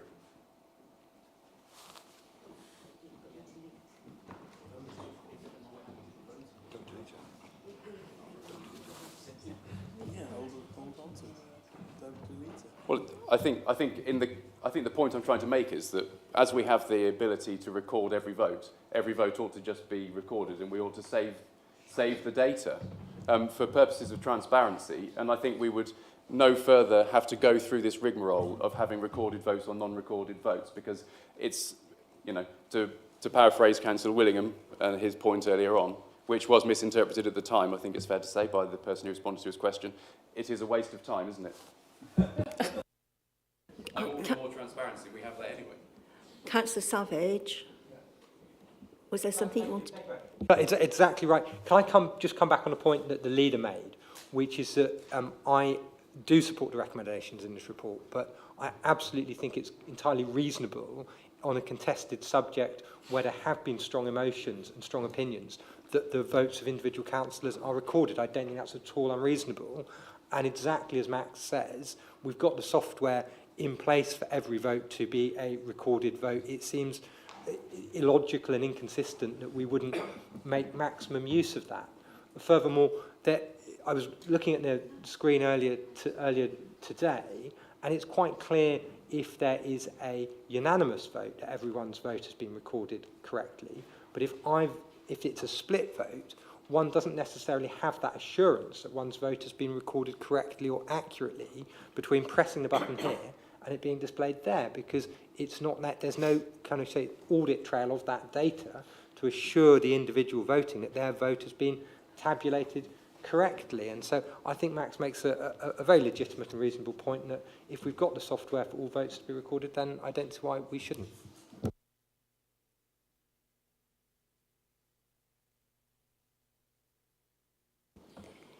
So the point that Councillor Wilkinson made will be picked up at the next constitutional working group, I've been informed.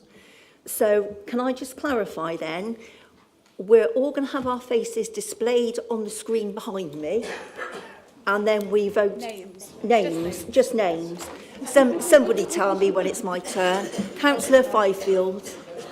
Yes, somewhat of a point of order. I'm not really sure which stage we're at now, but one of the things that the leader of the council mentioned was that if we try these measures, and I'm tempted to vote for this on this qualification, that there's some sort of process for then agreeing or reporting back and having a consultation whether we think the measures are working or not. So basically, can I just get a confirmation that we will have some process for that afterwards? And it will be that done as part of the constitutional working group. Okay, great. Okay then, so we will go to the votes. Just vote as normal. You just As vote normal? as normal, yeah. Well, that's that. And then it will show us on the screen.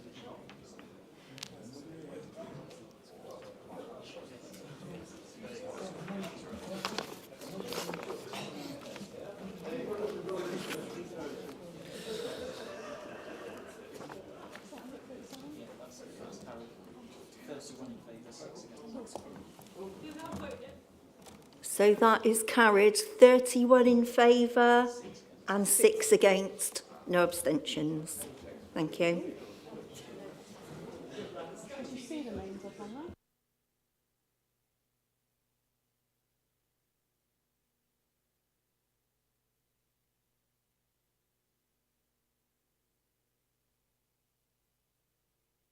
Right, so we now move on to agenda item 12, which is the member code of conduct.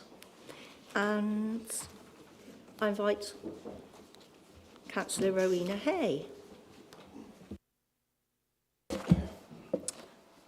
So, to ensure that our code of conduct remains up to date and aligns with best practice, we need to make sure that that code of conduct is kept up to date, which means, again, it needs to have regular reviews. And that's to ensure that it is actually fit for purpose. And from a transparency point of view for the public, it is not confusing from one authority to another across the county. Hence, the group of monitoring officers for the Gloucestershire councils have been involved in discussing and drafting a proposed member code of conduct, taking into account the LGA model and their experiences of operating the present codes in the individual councils. The code is now at a stage where councils have been actively consulting upon it, and we're moving towards adoption of that across the county. That group of monitoring officers believe that there are a number of benefits of having that unified code, including the fact that those members who sit on more than one council will have one consistent set of rules. The code has been considered by our own Standards Committee on the 4th of August this year, and also the Constitution Working Group on the 14th of October, both of whom agreed to recommend it to Council. I, for one, would welcome that. As most of you know, my husband is also a county councillor, and we end up with arguments around the dinner table, not about the difference in politics, of course, but about the difference in, well, that's what our Constitution says. No, it doesn't, says he. It's like this. Well, no, it's not.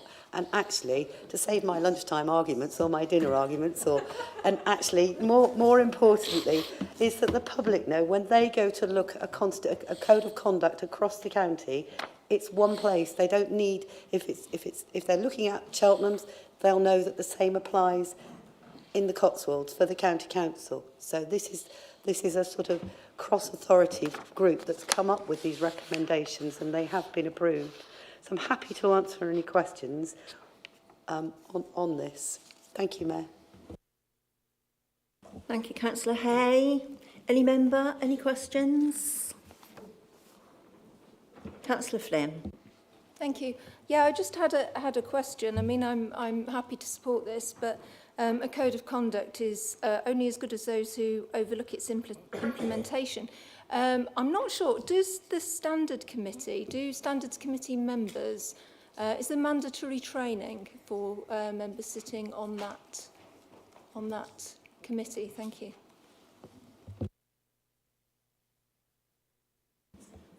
Do you want to come back, Councillor Hay?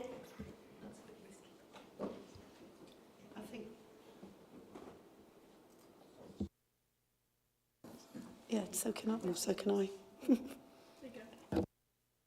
Thank you. Councillor Flynn, I used to sit on the Standards Committee, and yes, there is training. And of course, what you also have is training for the two independent members who sit on that board. But it's and that is important if you're going to be sitting on a committee like that, then you do need to have that training. But then I probably would say that any committee you sit on, you need training for in order to do your job properly. Any further questions from any member? Councillor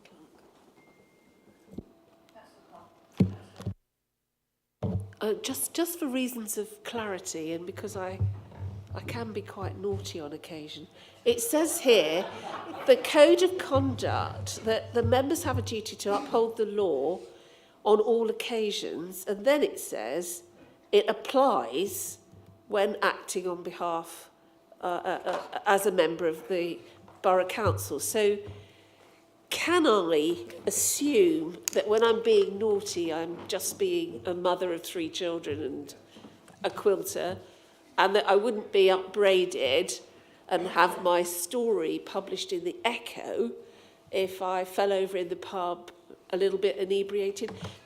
Do you think, for clarity, we could make that clear? Is this a confession? It's not confession, no. I really don't think it's clear. you know, I'll just put that to you. Thank you. Thank you, Councillor Clark. Do you want me to... You're going to respond to that, Councillor Hay, are you? Good luck.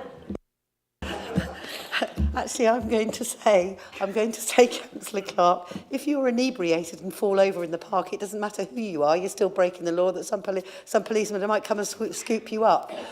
I suppose the difference is that we're all expected to, you know, we're public figures at the end of the day. We've been elected to represent our constituency. Absolutely categorically, when you are acting in your role as a councillor, absolutely, that is the code of conduct. If you as a mother and wife or of three children and grandchildren, sorry about that, you know, you choose to do things or do be naughty, as you say, then, you know, it's obviously if Carmelo was to see you acting and deciding that in some way, he might think, oh, here's a great scoop for me. So I think it's very much a personal, you know, live by your own code of conduct. But it is clear as far as the code of conduct is set up that that is the expectation when you're acting in your capacity as councillor. Ms Claire, if I've got that wrong, then... Okay. Any more questions from anybody before we move on to the debate? No? Right. So we'll move on to the debate. Any member?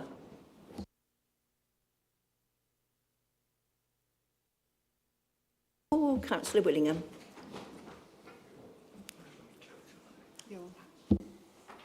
Thank you, Madam Mayor. I think also to answer Councillor Clark's question, in the Greater London Authority and what have you, I think what people did outside of being a councillor and were held to have done outside of being a councillor was referred to as something like the Ken Livingstone defence, if that helps, which you could probably look up as to some of the antics that he was determined not to have done whilst being an elected representative.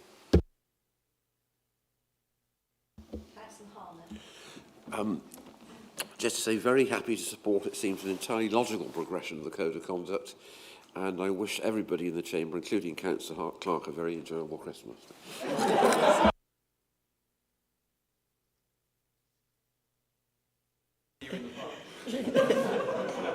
Any other member?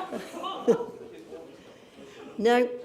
So I'm going to go back to Councillor Hay to ask if she has anything further to say before we go to the votes.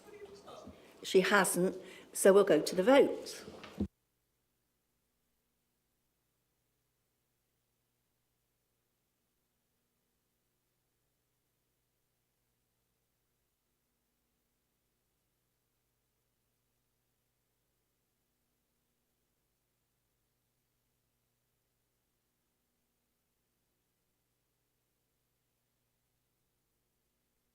Okay, so that was carried unanimously. We'll move on now to agenda item 13, and I think at the conclusion of that agenda item, I'm going to hold a short little break because I'm looking around and I'm seeing so many cold-looking people. I think we all need to get up and move around for 10 minutes. So, oh, that meets with a seal of approval. Right, okie dokie then. So we'll agenda item 13. So I'd like to invite the Chair of Overview and Scrutiny, Councillor Payne, to introduce this item.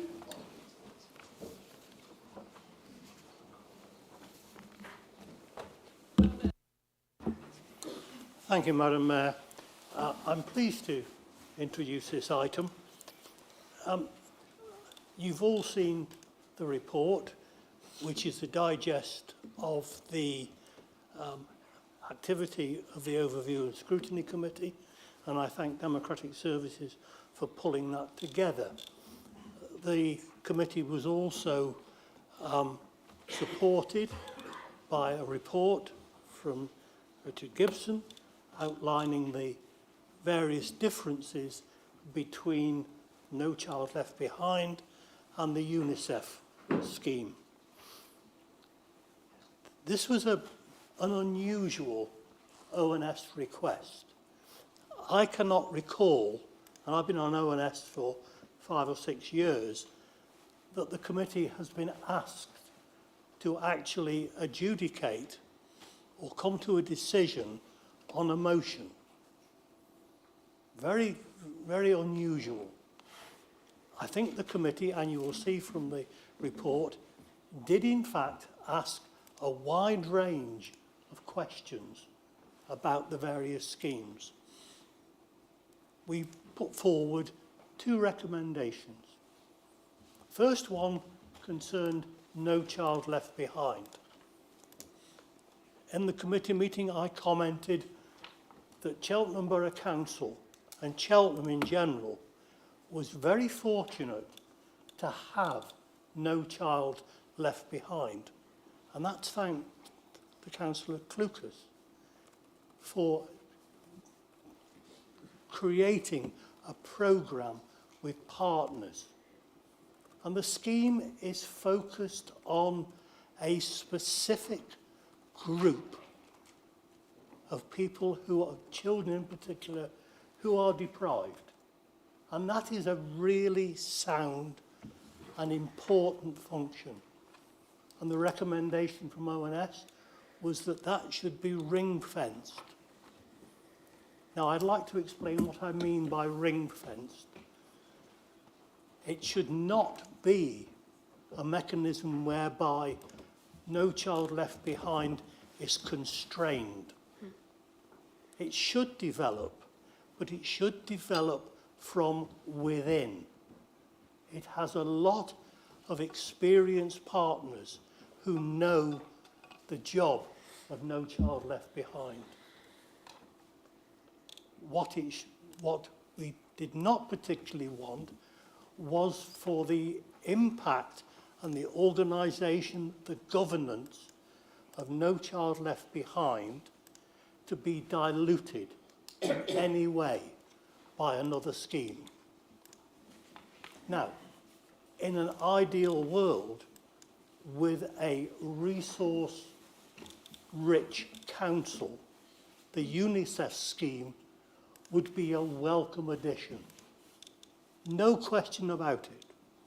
To give children, young people, a say in the management and direction of a local community has to be an aspiration which we should all adhere to. The sad fact is we don't have the resources to do that at the moment. It's a 3 to 5 year programme. It needs a change in our policies. It might even need a change to our constitution. All resource-rich activities. That isn't to say that the UNICEF scheme should not be progressed, but we felt that it would be better progressed on a county-wide basis. Dame Janet Trotter attempted to do this several years ago and found that the barriers were too great. That situation is now changing. There is a more open approach. And the recommendation from the ONS was that we should engage with the county council to see what their appetite is for developing this scheme on a county-wide basis. I hope that you will support these recommendations, because it means, if you do, that both systems are alive or potentially alive, and that we, in the fullness of time, when resources become available, we can pursue the UNICEF scheme, because it has real merit and we should be doing it. We've seen the drift of young people from Cheltenham. This scheme has the potential to address that. So I would encourage you to support these recommendations. Thank you very much.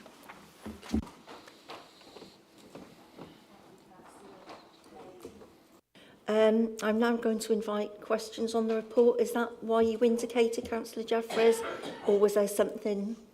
My apologies, Madam Mayor, I thought there was straight to debate. Okay. Questions? Any member? Councillor Took. I'd like to support the recommendation of overview and scrutiny, particularly the fact that we're taking this to the County Council and you're writing to the County Council. I see the fact that we need to have No Child Left Behind as actually a failure of our County Council, of our education system, of our social services and of our central government. So I think, you know, rather than putting all the responsibility on Cheltenham Borough Council, and we've stepped up, we've done No Child Left Behind, taking it to the County Council is absolutely the right thing to do.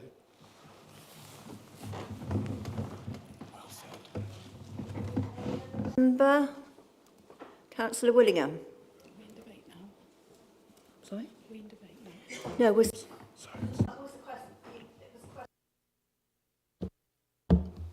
It was more a statement, which since that seemed to be a statement rather than a question. So I'm. Are there any further questions from anybody?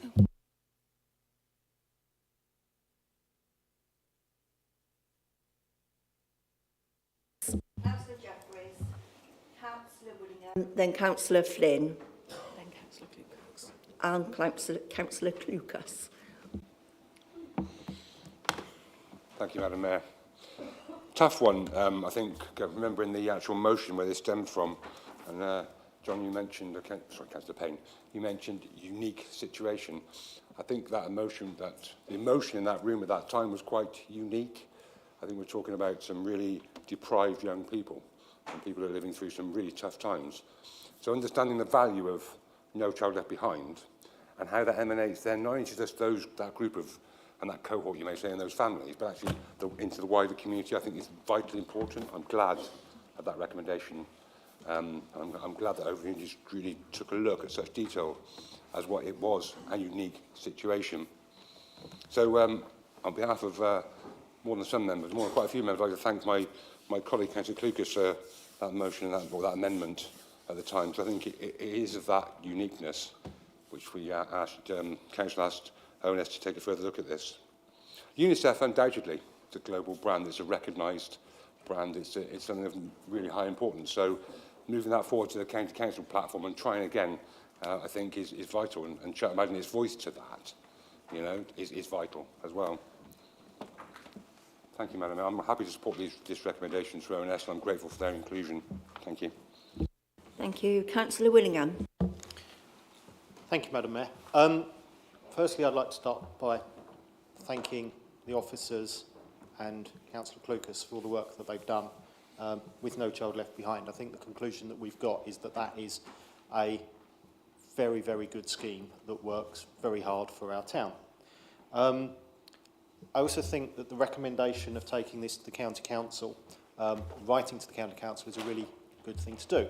But as a County Councillor, like a number of my colleagues on both sides of the chamber, some of us are county councillors there, and I hope that we could look to work together and bring forward a motion to County Council looking at joining this UNICEF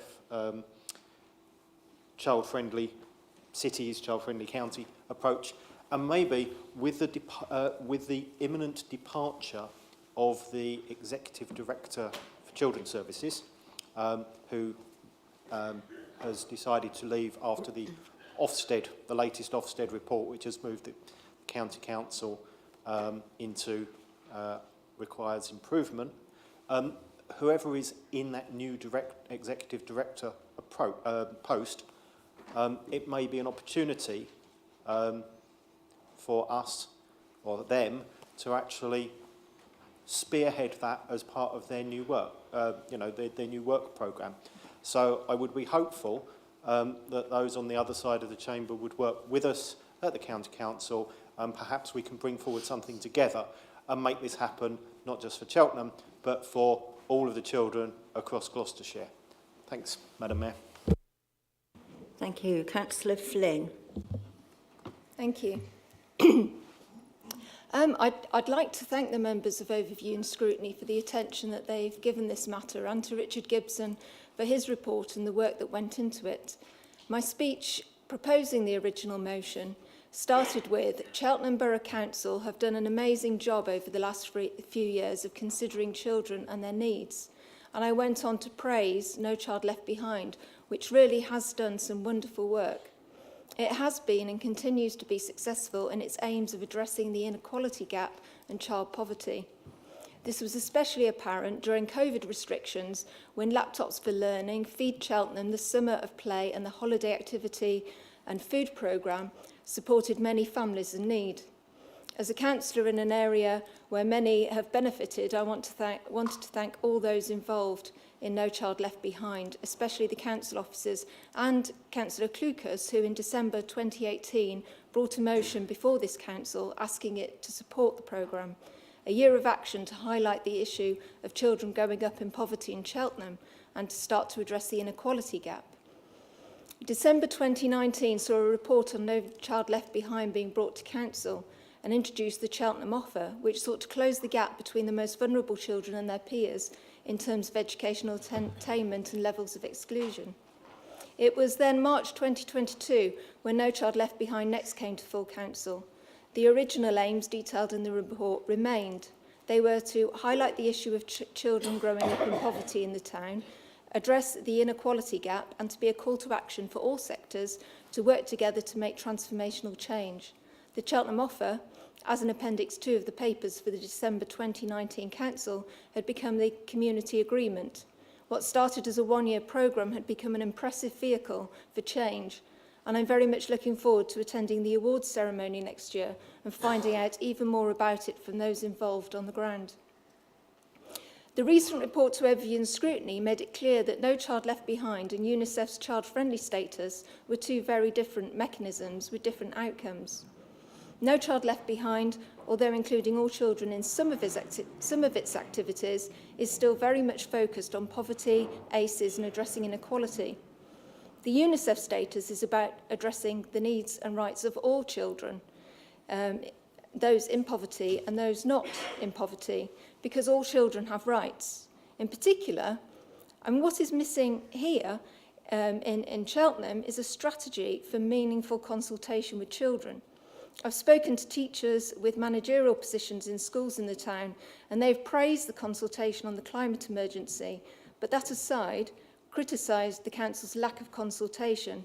In particular, they've said that where some consultation has taken place, there's no evidence of how it's affected or fed into the final policy or whatever the resulting piece of work was. It's really important, if we want to engage with young people and keep them engaged, that they can clearly see the evidence that their voices have been heard. The recommendations, I think, are a bit confusing, given that Recommendation 2 states that No Child Left Behind should not be changed or diluted by pursuit of the UNICEF child-friendly status, yet Recommendation 3 talks of developing a cross-county approach in relation to the child-friendly framework, which is a reference to the UNICEF status. If the result of Recommendation 3 in this report is that a cross-country approach can be developed, what mechanism will the council use to work with others in the county if No Child Left Behind has been ruled out by Recommendation 2? So I think, having heard from Councillor Payne, that sort of clarifies what the Overview and Scrutiny Committee, what their intention was, and I do hope that his comments have been fully minuted so that is there as a record. I've asked Councillor Clucas a number of questions about No Child Left Behind, and it's clear that it's an organic thing, growing and learning in response to new challenges and changes.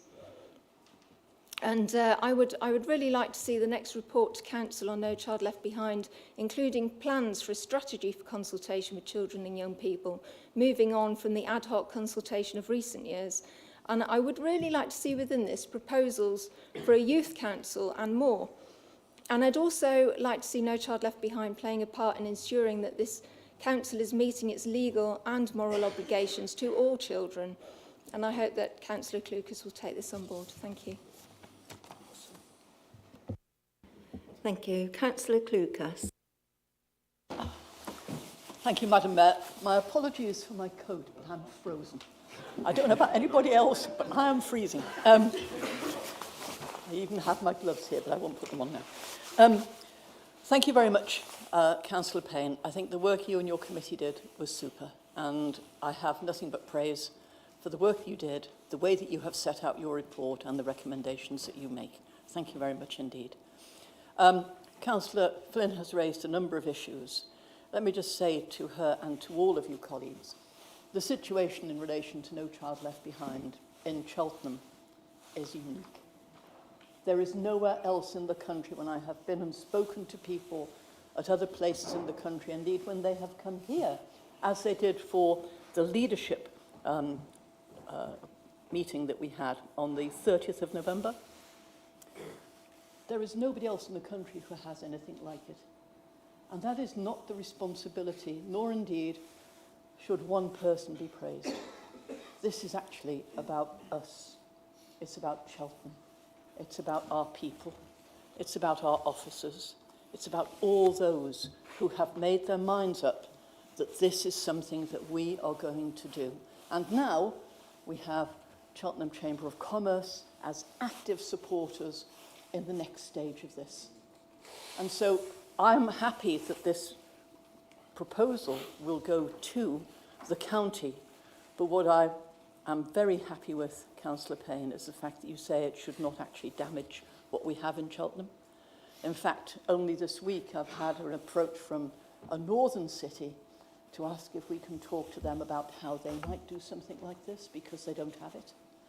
So from that perspective, colleagues, I'm very happy with what's been done, Councillor Payne, and whatever we can do, I'm sure we will do to make happen what you suggest. What I will not allow to happen is for No Child Left Behind to be destroyed by administrative necessities that are seen elsewhere. This is what we have. This is unique, and every councillor here, whatever party, can say, I helped build this because you did.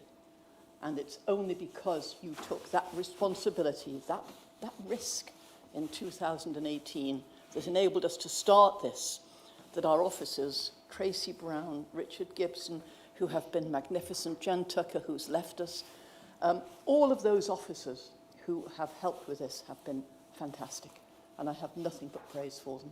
So thank you again, Councillor Payne. I look forward to working with you on this, and let's make it happen, eh?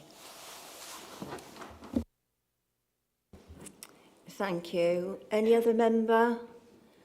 No. So can I go over to Councillor Payne to sum up? Thank you, Madam Mayor. Thank you, councillors, for the positive response.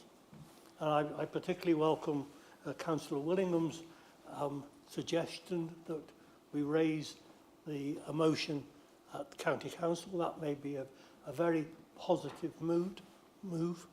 For Councillor Flynn, I think she's absolutely right that we don't have a mechanism for young people to influence what we do.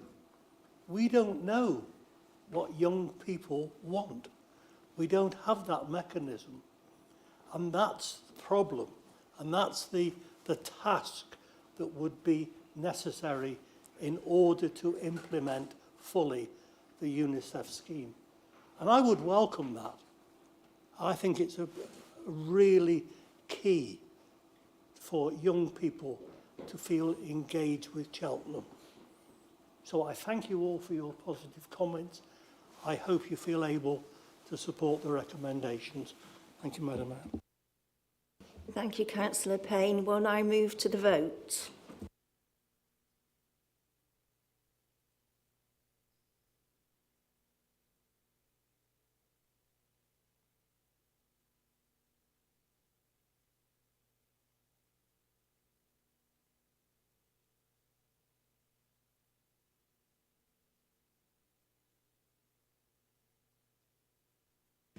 That's carried with 1 abstention.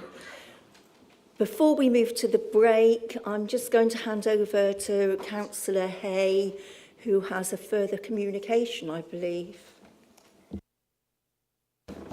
Thank you, Mayor. I will keep it brief, and it was really very remiss of me not to do that in my leader briefing. It is our last council meeting before Christmas, and I think what I'd really like to do is thank our officers for all the amazing work that they do, for our partners, particularly Yubico, thinking of them and at this time of year actually having to manage all of the collections that they do in this sort of weather. But without our officers, we couldn't do what we do as councillors. We're the bane of their lives sometimes, but we're a necessary bane of their lives. But I would like to put our sincere thanks, and I hope you would all join me in saying thank you to all of our councillors, council officers and our partners, and wishing you a very happy Christmas and hope you enjoy the start of the new year.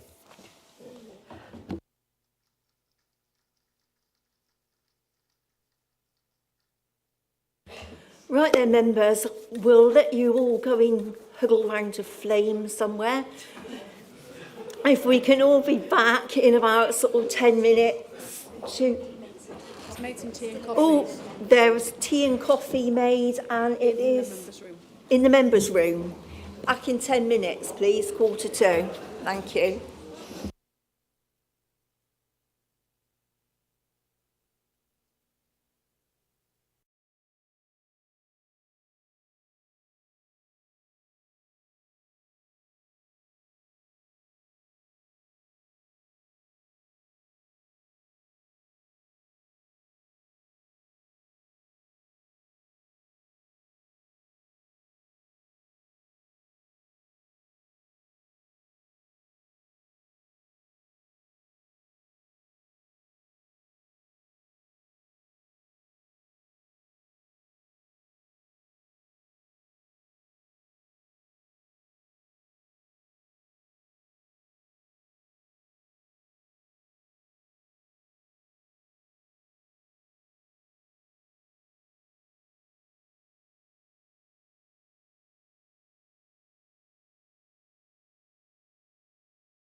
Right, welcome back everybody.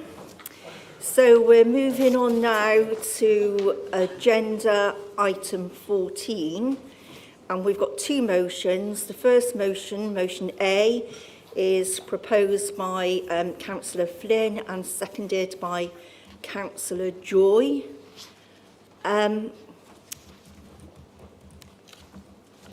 Sorry. Right, okay. So I'd like to invite Councillor Flynn to propose the motion. Pardon? Where's your seconder? Oh, where's Councillor Joy? Here she comes. She's okay. So Councillor Flynn, if you'd like to propose the motion and speak on it for no more than 10 minutes.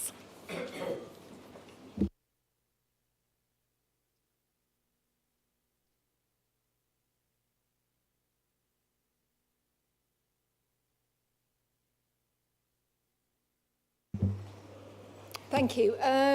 You'll be pleased that my introduction to this motion is short. This motion came about after I sat on the multiple deprivation scrutiny group and heard from a local school where, despite over 90% of pupils living in poverty, only 55% were eligible for free school meals. I did some research and ended up having a Zoom conversation with Barnardo's about their free school meals campaign. I then also liaised with the National Education Union and then wrote the motion.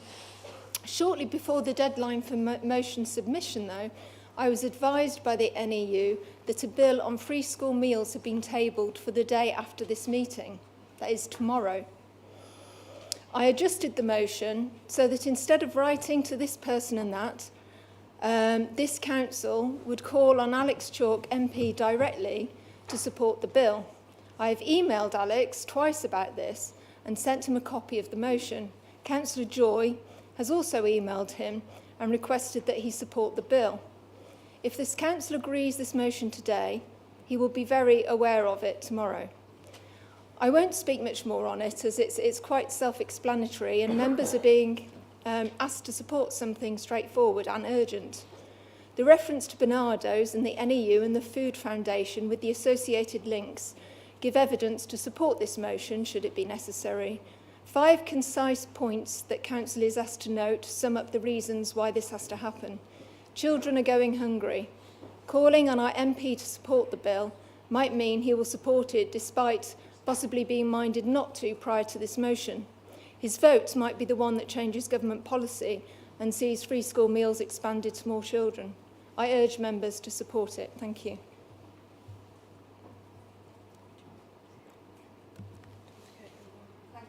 Then, Councillor Joy, did you want to speak now or reserve your rights? You know, I'm actually really proud to second this motion, just because in some ways, just as Councillor Flynn has said, it's really self-explanatory. Again, this is a matter of urgency, the fact that this is actually being proposed ahead of the Free School Meals for All bill, which is being debated tomorrow. You know, it's a simple enough action. While I'm aware that, you know, like there are potentially other things that we can do, I think it's just the immediacy of this kind of really lends, you know, this sort of sense of a moral imperative. And also just the fact that, you know, like for all sorts of reasons, that free school meals are really vital.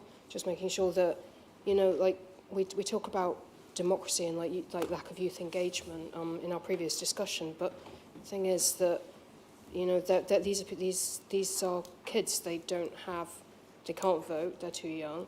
They don't have a lot of autonomy. And, you know, if this is a really simplistic thing that's within our remit. I'm really proud of everything that's been achieved through No Child Left Behind. So this is kind of taking on that, you know, kind of like setting an agenda for positive change. I kind of feel generally that it's explanatory enough that you don't need me to try and justify it to anyone. So, yeah, I want to just declare my support and ask others to support it too. Thank you.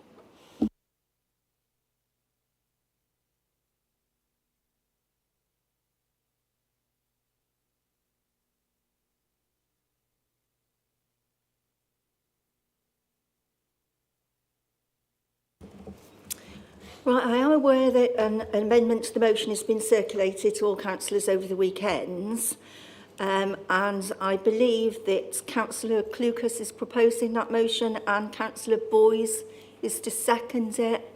No, Councillor Baker. Councillor Baker. False information I've been given. Right, so Councillor Clucas, would you like to move your amendment? Oh, my teeth, I got my, oh, so cold. Would you like to move your amendment, please? Thank you, Madam Mayor. It's warmed up. Ready?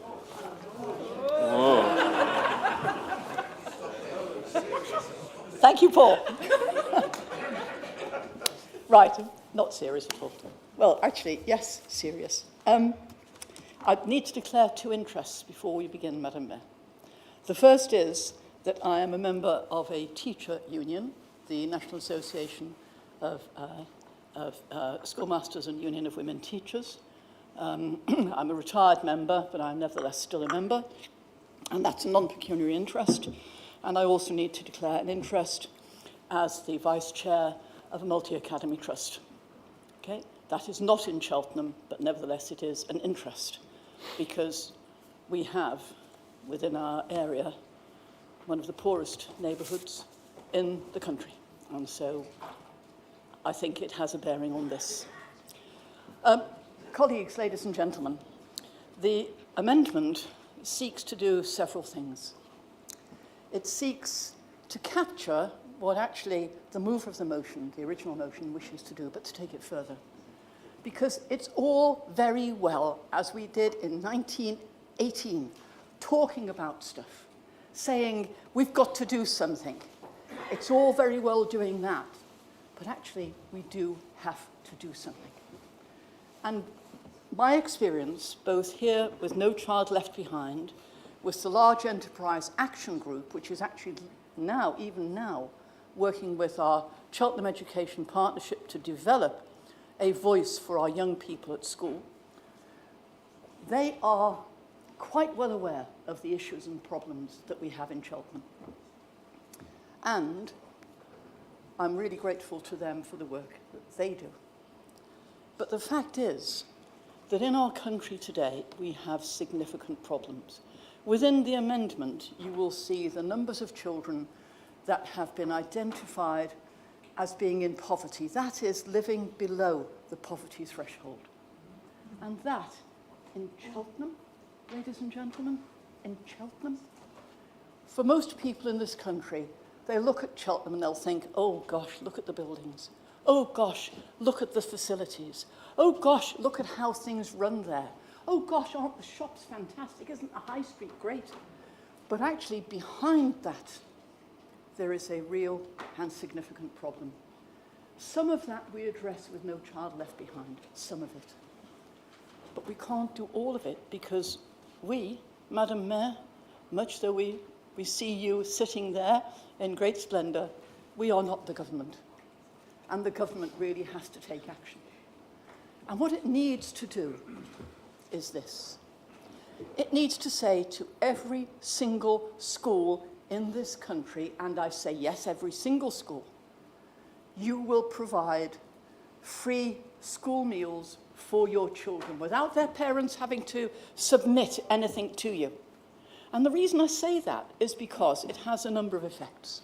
One, it stops children feeling that they're being fingered at school because they don't go in a separate line from all the other children who go and pay for their meals. Two, it helps to give children a really good start in their food for the day, which means that they are not going to be hungry or as hungry later. Three, it helps parents believe and carers believe that their children are getting a decent meal at least once a day. Four, over a period of time, what you will see is those meals, that food, beginning to have an effect on that child's ability to learn, on their ability to do things when they leave primary school and go to secondary school, on their opportunities because their health will be better. Overall, they will feel better.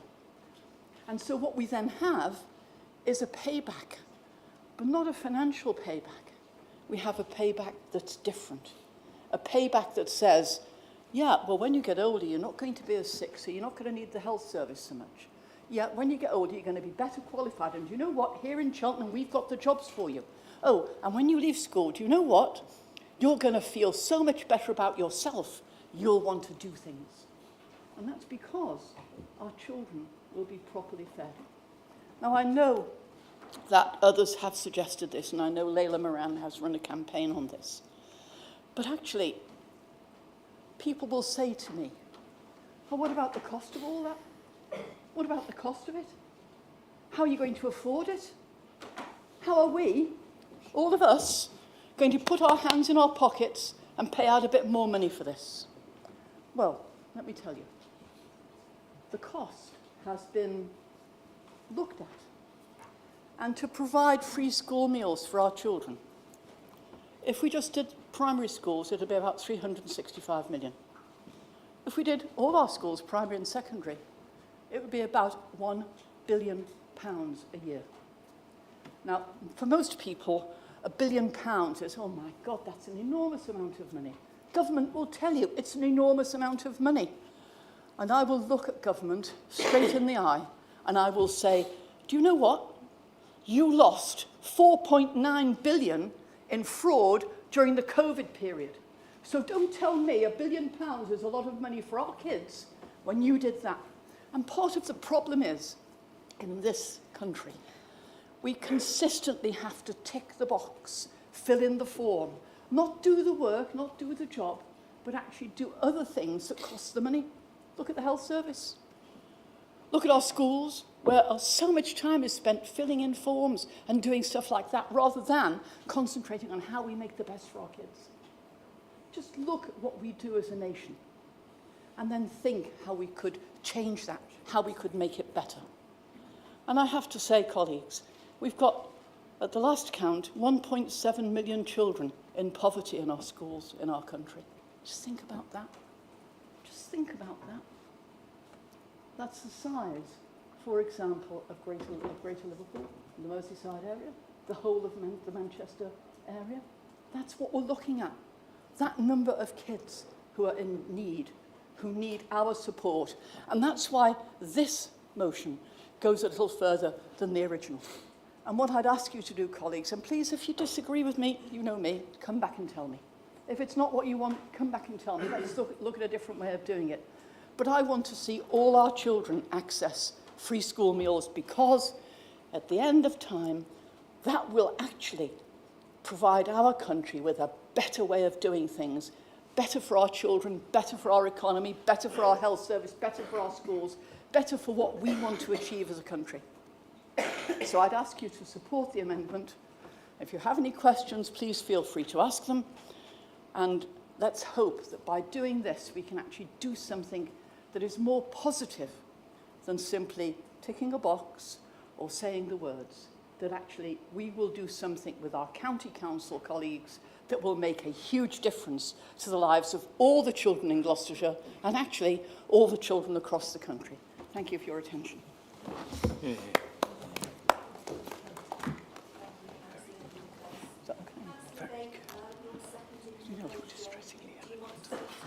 Or reserve your right. I'll speak now. I'm grateful to Wendy, Councillor Flynn, and for proposing the initial motion, and obviously for the amendment, which actually makes it far more relevant to this authority and this town. For years, I've heard that Cheltenham's got 4,000 children growing up in poverty. It's now 5,000. Can anybody contemplate living in a town like Cheltenham with 5,000 children growing up in poverty? I just think it's absolutely scandalous. So anything that we can do and any pressure that we can bring to bear, we must do so. And there is some urgency with this, as Councillor Flynn alluded to, because the 10-minute rule bill, which is being presented by Zara Sultana MP, is being presented tomorrow. So I would hope that, assuming that we pass this, I would hope that we would have full cross-party support for such a motion as this. that if we do pass it, that rather than writing to our MPs, we can email our MPs as a matter of urgency so they actually hear from us today or at least tomorrow. I did a bit of research on this and I was quite staggered. Norton Park School, 600 pupils in a nice area of town, but not a posh area of town. In that school, only 17 pupils qualify for a free school meal because the figures that you had to, the £7,400 benefit is so low that so few people will qualify. It takes out thousands and thousands of people who are right on that red line or just a little bit over that. It's such a low figure that it takes out so many pupils. When I spoke to a teacher about what would be the impact of giving free school meals to all your pupils, she said the drop-off point for children's concentration for those who do not have a good meal is noticeable. And these are our professional teachers telling you this. But it stands to reason. It makes sense. How do we feel when we've gone without a proper meal? You know, it's such a basic thing that the most seventh richest country in the world should be providing meals for its children. I could go on, but I won't, because I think we must all support this motion, and we must tell Alex Chalk tomorrow by email that he must support this motion. And if he doesn't, he will be called out. Thank you. Thank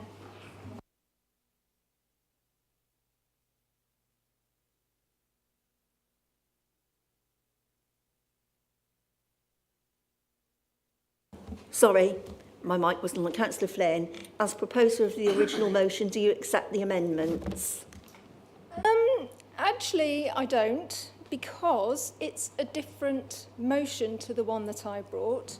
It should have been brought as a motion in its own right and not piggybacking on a motion brought by the Green Group. And for that reason, I do not accept it. Thank you. Right, members, we are now going to debate the amendment. Does any member wish to speak? Councillor Lewis. If I might keep this really brief, given the discussion earlier, I think there's a bit of a mischaracterisation that's just gone on in response to how this amendment has been framed to council. I don't think this is piggybacking at all. What I think this is looking at a problem that everybody in this council agrees is a very severe problem that we must take action on now, and saying, that's good, we haven't taken anything substantial out of the Green motion. What we are saying is we have to do more. Just writing to Alex Chalk, he might change his mind, pigs may also fly. What we have to be realistic is we have opportunities here to work with GCC, to look at how we can back other campaigns going on in Parliament, to take action and to take tangible action that might actually result in some change as opposed to writing to Alex Chalk and hoping for the best. And I think this amendment is absolutely the right thing to do. I don't think it's a substantial departure from where it came up. I think more than anything else, it's the bare minimum we can expect, and the initial motion was simply insufficient. Thank you. Councillor Fisher. Thank you, Madam Mayor. I will support this amendment because it's gone on too long. I have 3 members of my family in education, 2 in Gloucestershire and 1 in Wiltshire. My son and his wife take food into school in a Gloucestershire school for kids who are hungry. My granddaughter makes cakes for them, and my son takes them into his office and things like that. My daughter lives in rural Wiltshire, fairly affluent society. They have real problems with kids coming to school with no food in their stomachs. And it is horrifying that we're in the 21st century. It's something that I used to read about happening in other countries, I thought. But it's happening in my country, in my town, where I was born and educated. I went to 2 schools in Cheltenham where we didn't have the levels of kids suffering that we have today. It has got worse in recent years, and that horrifies me. You cannot concentrate if you're hungry. You don't stay warm if you're hungry. I'm permanently hungry, but that's another story. But this is not right that we should have children going to school who are hungry. It's not right that we're having school teachers having to feed them. These are the people that helped us through the pandemic, and now they're having to feed kids because the government can't support them. This government can support them, it doesn't choose to. That's the horrifying bit. I will support the amendment. Thank you. Councillor Boyes. Thank you very much. I will wholeheartedly support this amendment. The other day, last week, in fact, I received this booklet into my inbox from one of my children's schools. It's a booklet published by the Gloucester County Council regarding information for families regarding access to food activities and well-being during the holidays. The first 6 pages of this booklet just lists food banks. That's not right. That is not what we should be looking at. That's not what we should be doing. This vital and tireless work of these organisations should not be necessary. Food banks should be the absolute last resort, perhaps used in situations where a country's been ripped apart by war or an unprecedented or unusual event, not an accepted option for a G7 country. This is the result of 12 years of Conservative government. It's a national shame. We should not accept it, and we can do better for families across Cheltenham. As the mother of 2 school-aged children, I know how much food they need. And that's all year round. It's just not just in term times. And as an ex-school governor for a local school here in Cheltenham, I know how desperately hard it is for some families all the year round. School meals are an investment in equality and the future. They build equality between children from different backgrounds, strengthening equal opportunity, and we could and we should be doing more, and I fully support this amendment.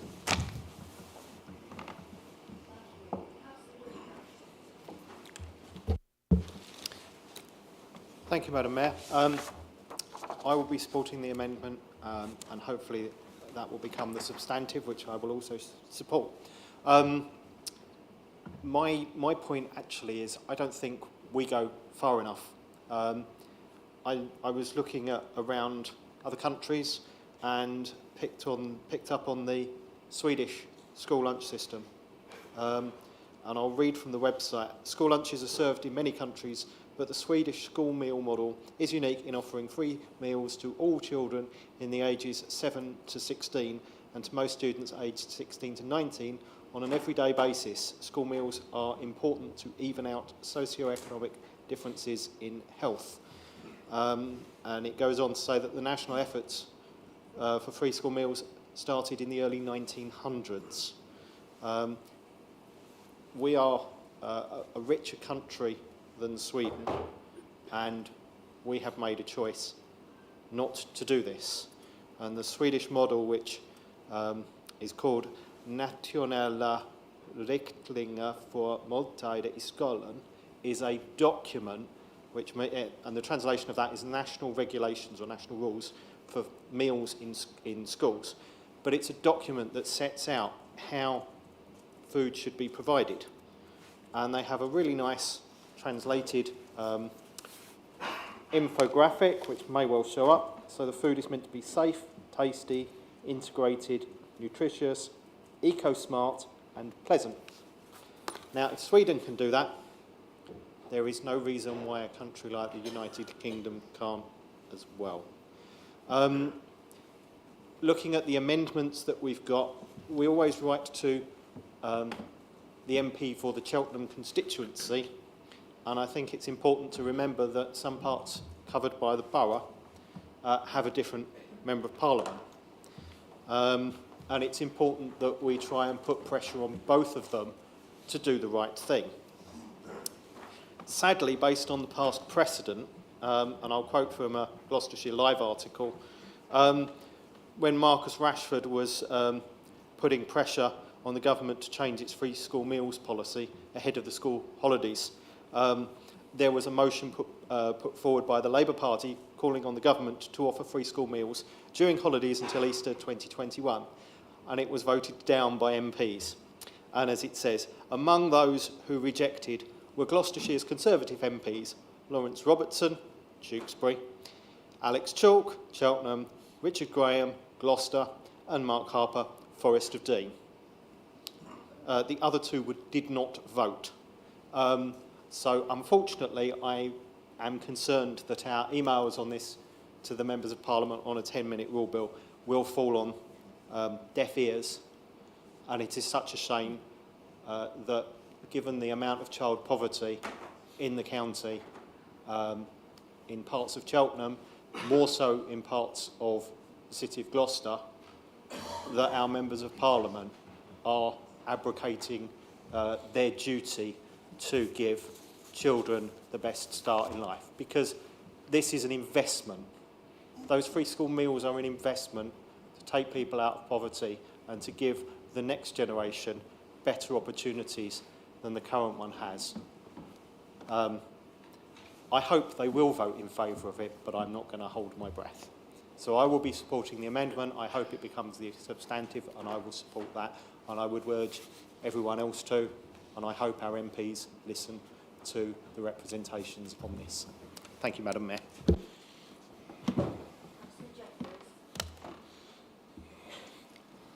Thank you, Madam Mayor.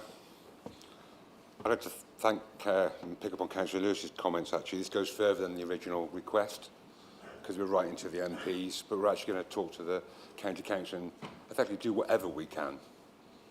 And we should do whatever we can. I only wish we could do this and pay for this ourselves, like we do a lot of things in Cheltenham.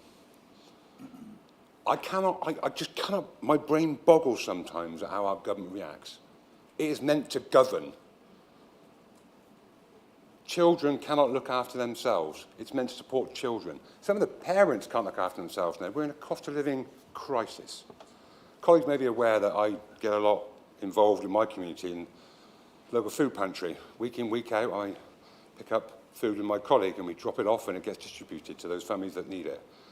And recently I had the fortunate pleasure, call it a pleasure, to be at a food pantry this day and age. But I was down there actually volunteering and putting together a trolley, actually, helping some of the volunteers, just doing my little bit extra. I had some time. And a parent was in there with a young child. And this young child was given one of the lovely Advent calendars, donated through No Child Left Behind, through colleagues around this chamber, and was hugging this Advent calendar. And what broke my heart was this child saying to his parent, "But Mummy, we need food. I don't need this." What country do we live in? Now, the Conservative representative in Cheltenham, and I call him that because he's not representing the children of this town, needs to vote for free school meals, against the government for a change, rather than for the government, whatever they're doing. I support this amendment. I thank my colleague for bringing it forward.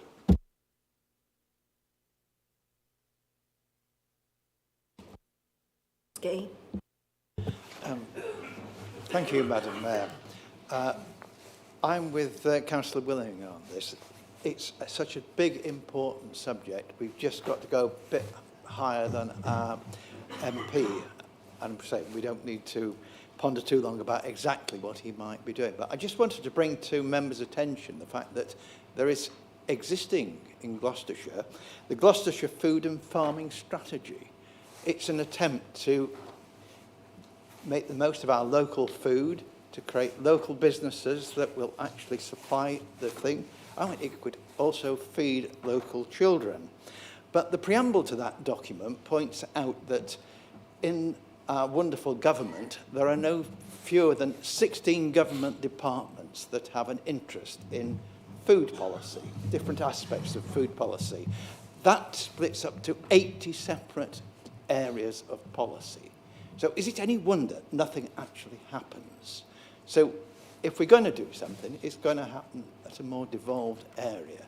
And I think this is an opportunity to actually see what we, possibly with help from the County Council or the other districts, because Cheltenham is not a particularly rural part of the county, though as a ward member for Charlton Kings, I'm aware of all the cows that we have in parts of Cheltenham. So it is a real opportunity, this. Let's pass this motion, get the email to our Member of Parliament, but also think how we could nudge parts of the system to actually get this wonderful idea of a Gloucestershire food and farming strategy implemented. Thank you. Thank you. Any other member? Councillor Joy. I'd really like to start by saying that it's actually really wonderful seeing so many people. I have my speaker on, so. Thank you. So I would really like to say I really appreciate the passion that everyone's demonstrating about this, how much people, this issue obviously resonates with people. I'm really, really proud to see that we want to actually go over and above the Green Group's initial suggestions. I think the comment that has, attracted my attention in the proposed amendment is the time has come. Not really sure what the tipping point exactly was. I was only elected this May. I really look forward to seeing other people bringing up more proactive ideas and motions for substantive work that we can do to alleviate poverty across Gloucestershire and in Cheltenham specifically. Because, we all have experience of it. We've all had volunteer experiences and met our constituents. I really, really appreciate us doing as much as we can and coming up with more creative ideas, coming up with an agenda that we can actually set our standard by. I'm just kind of looking forward to sort of seeing what we can do in the future to try and make sure that this is something that we can work on to the fullest extent of our capacity. Thank you. If nobody else wishes to speak, I think we now go... We need to go back to...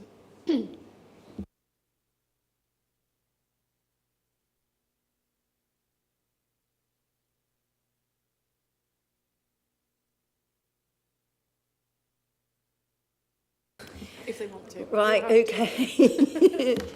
So the proposer for the amendments, which is Councillor Clucas, has a further option to speak. Is there anything that you would like to add? Yes, thank you, Madam Mayor. There are a couple of things. Colleagues, it's quite difficult to picture what this actually means. So let me give you an example. The latest research shows there is something around 27–30% of children in our schools who go to school hungry. Okay? Imagine that here. Let's see, 1, 2, 3, 4, 5, 6, 7, 8, 9, 10, and I'm sorry, Suzanne, you're going to be 11. Okay? So basically, from Suzanne, or Bernard and Suzanne, down, they would be the people who would be hungry in a class of kids, if we were a class of kids. That's what we're talking about. We can talk about 1.7 million. It means nothing unless you can translate that to something that people understand. And amongst those people who are having that kind of difficulty, I know from work that we're doing at Feed Cheltenham, we have police officers going to food banks. We have nurses going to food banks. We have people working with children in our schools going to food banks. This isn't something that is just, oh, that lot down there, they don't count. It's everybody. And I really would hope and pray that instead of chucking this out and people voting against, that we could come together on this, that we could actually vote for it as a council and take it to the next step, so that we're actually going to do something here that will reflect what our children need. That's all our children. And what our schools need, which is children who are healthy, who will benefit from education, who will grow up being healthier and therefore achieving more at school and able to contribute to our economy in the longer term. Madam Mayor, I do hope colleagues will vote for this. And I do hope that we can take it to the next step, because if we don't, frankly, we will be failing our children. And I don't want to do that. And I'm sure none of you here would wish to do that. Thank you for your attention. Thank you. I'll now go over to Councillor Flynn, as proposer of the main motion. And do you have the right of reply? I don't think there's anything I want to say just right now, just to clarify, we then move to the debate on the substantive. Okay, thank you. Thanks. Right, we're now going to vote on whether we accept the amendment to the motion.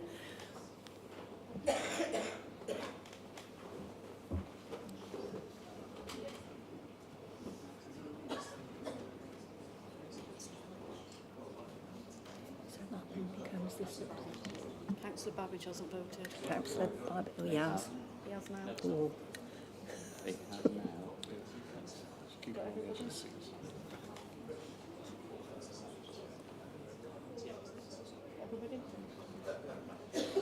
Okay. So that's carried, 31 for, 1 against, 5 abstentions. So that has been carried, 31 for, 1 against and 5 abstentions. So that now becomes the substantive motion. So we're open to debate on the substantive motion.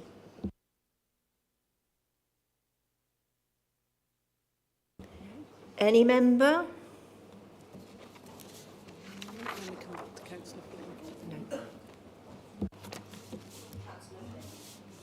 Thank you. Excuse me.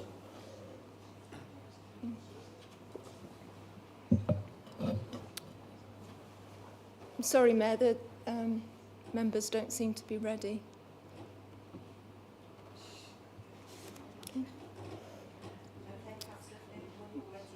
Thank you. A cuckoo lays an egg in the nest of another bird. The egg is deceptively camouflaged to imitate the eggs already in the nest, but when it hatches, the cuckoo chick shunts any other eggs and chicks out of the nest, leaving nothing of the life that was originally there. It kills coldly to achieve its own aims of self-preservation. Every time a well-meaning motion is brought by the Green Group before this council, it's a case of, like with the cuckoo, slide in something that appears to be similar and then chuck out everything that was already there. All the substance of the original motion out of the nest to hit the ground, splat. The amendment disregards Barnardo's, splat. The amendment ignores the National Education Union, splat. The amendment deletes the Food Foundation, splat. It replaces references to 3 great organisations that are working incredibly hard to address the issue of child hunger with text that would be more appropriate in speeches supporting the motion, not within its body. As I said earlier, I changed my motion when I became aware of Labour MP Zara Sultana's bill tabled for tomorrow. Tomorrow. No time for letter writing. I emailed Alex Chalk MP twice asking him to support the bill. Councillor Joy also emailed him. I wonder how many other councillors have done that or signed the Barnardo's petition. If you haven't signed it already, there's a link in the motion to it. Oh, no, sorry, there isn't. That petition and the work that Barnardo's do wasn't deemed worthy of retention in this motion, despite it being the Barnardo's campaign and the Zoom call I had with them that led to this motion being brought. Last week, I had a lovely email from the No Child Left Behind campaign, not the Cheltenham one, the National Education Union one. What a timely intervention, it said. It means a lot to have councillors and councils pushing for this change. Together, we'll hopefully get this done for children. Together? Together would have been nice. I tried to do this together. I sent the motion to Councillor Willingham on the 30th of November as the chair of Overview and Scrutiny Group on Multiple Deprivation, and I asked him if he would please second it. I did not receive a reply. There was plenty of time for the bringer of this amendment to contact me and discuss changes that would have given it cross-party support, and there are elements of the amendment I would have been happy to add in, yet I heard nothing.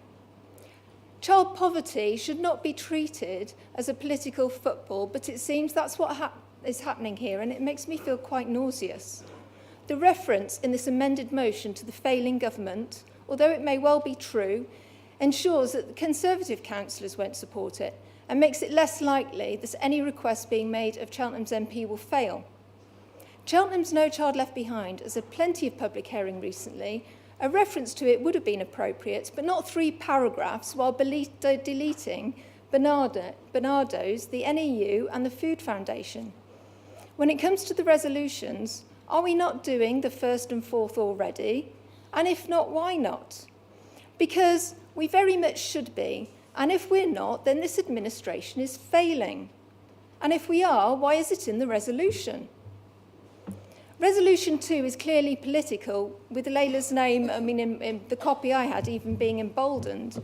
And Resolution 3, well, by the time letters have been written, the vote will have taken place. If Councillors Clucas and Baker felt that this was so important, they should have been proactive and taken the initiative to bring it themselves. The writer of the email from the NEU, she went on to say she'd passed my email and the motion to the senior political officer and to let her know how things go today.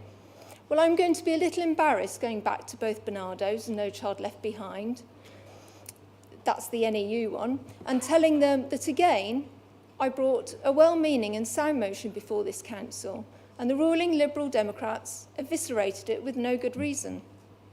I will support it as it's better than nothing, but it's such a shame that Liberal Democrats hadn't taken the opportunity to talk to us so that we could have brought forward a call to action together.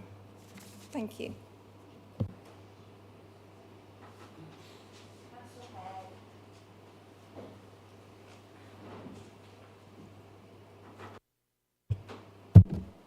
If I could just set the record a little bit straight here, one of the things that has been raised much earlier on today through questions, etc., is can we please do things in advance that gives us an opportunity to discuss things before we get to full council?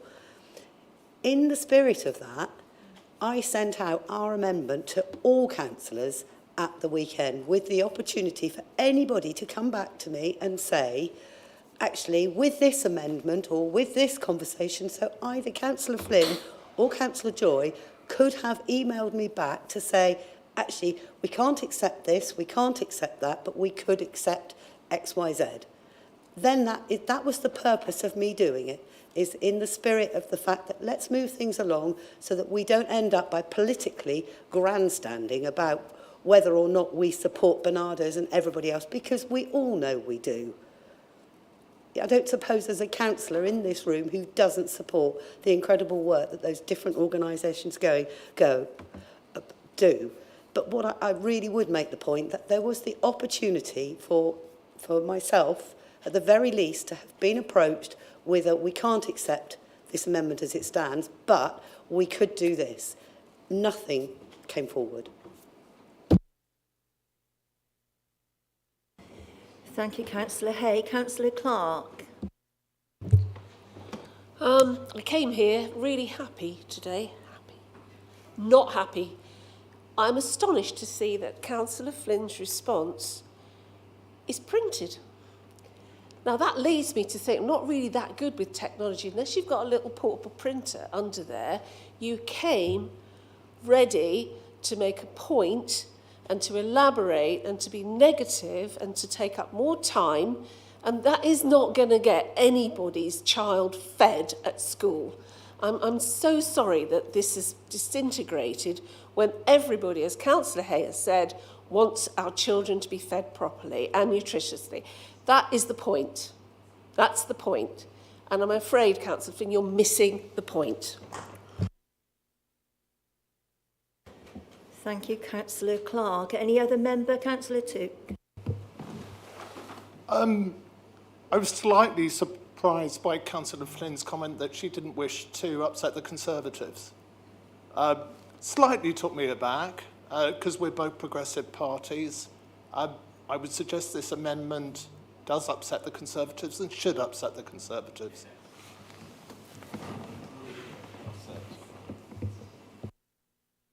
Thank you. Councillor Willingham. Thanks, Madam Mayor. As a point of personal explanation, I would say I will firstly apologise to Councillor Flynn for not coming back to her. I have had a number of work commitments away from Cheltenham and having to prepare for those. I'm afraid, as a councillor of working age, sometimes things have to give. So I will unreservedly apologise for not coming back to you, but I have to prioritise my day job, and I'm afraid that took priority because of travel and what have you. So that's my point of explanation. As I say, I unreservedly apologise. Thank you. Thank you. If there are no other members wishing to speak, we'll go to the vote. Sorry, Councillor Lucas. Can you sum up? Oh, bear with me just 1 second, Councillor Lucas, because Councillor Jeffries has his hand up.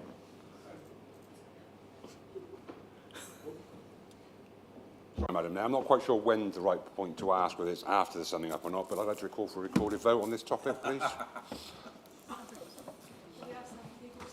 Oh, yes.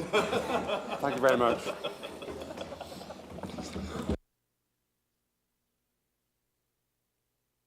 Councillor Lucas now to sum up, and then we'll go to the vote, the recorded vote.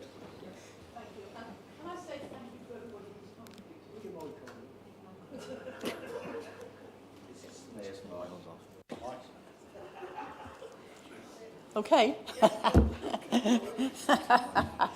Can I say thank you to everyone who has contributed? I think it's been an interesting debate.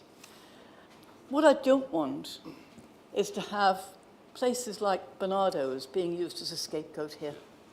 What I want is for us as a council to recognise that there is a real issue here that concerns our children's future and the future of every single child in our country. So, can I ask you please, I know many of you have said you will support it, thank you for that, but I would hope that we would have support from across party here, because what we need is to say to those who really make these decisions, you've got to think about this, guys. You've got to think about what this does. You've really got to think about how a small national sum, like £1 billion, can change the lives of children across this country for the better, not for the worse. How it can give them the opportunity to go to school, be fed, come home. Yes, they'll have a meal at home, but they will have done better in school because they've been fed. And any of you who know anything about children and how they grow will know when a child has a full stomach, he or she is happier, they're more content, they're more likely to do things that are positive than negative, and you will see the difference in the way they behave. So I would ask you, please, vote for this motion, and let's move forward and do something really positive for our children over the next year or more. Thank you for your attention. Thank you, Councillor Lucas. We'll now go to the recorded vote.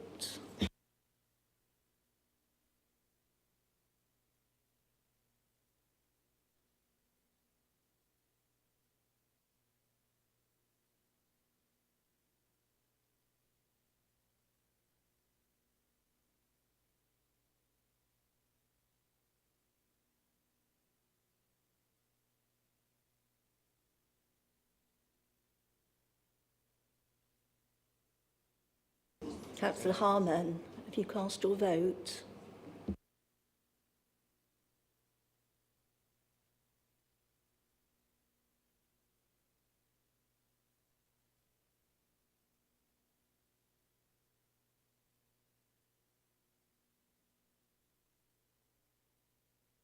So that's 33 for, no against, and 4 abstentions. So that has been carried. Thank you.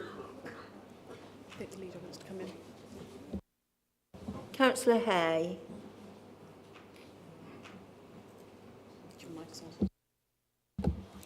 Don't say that with such, oh no, not again.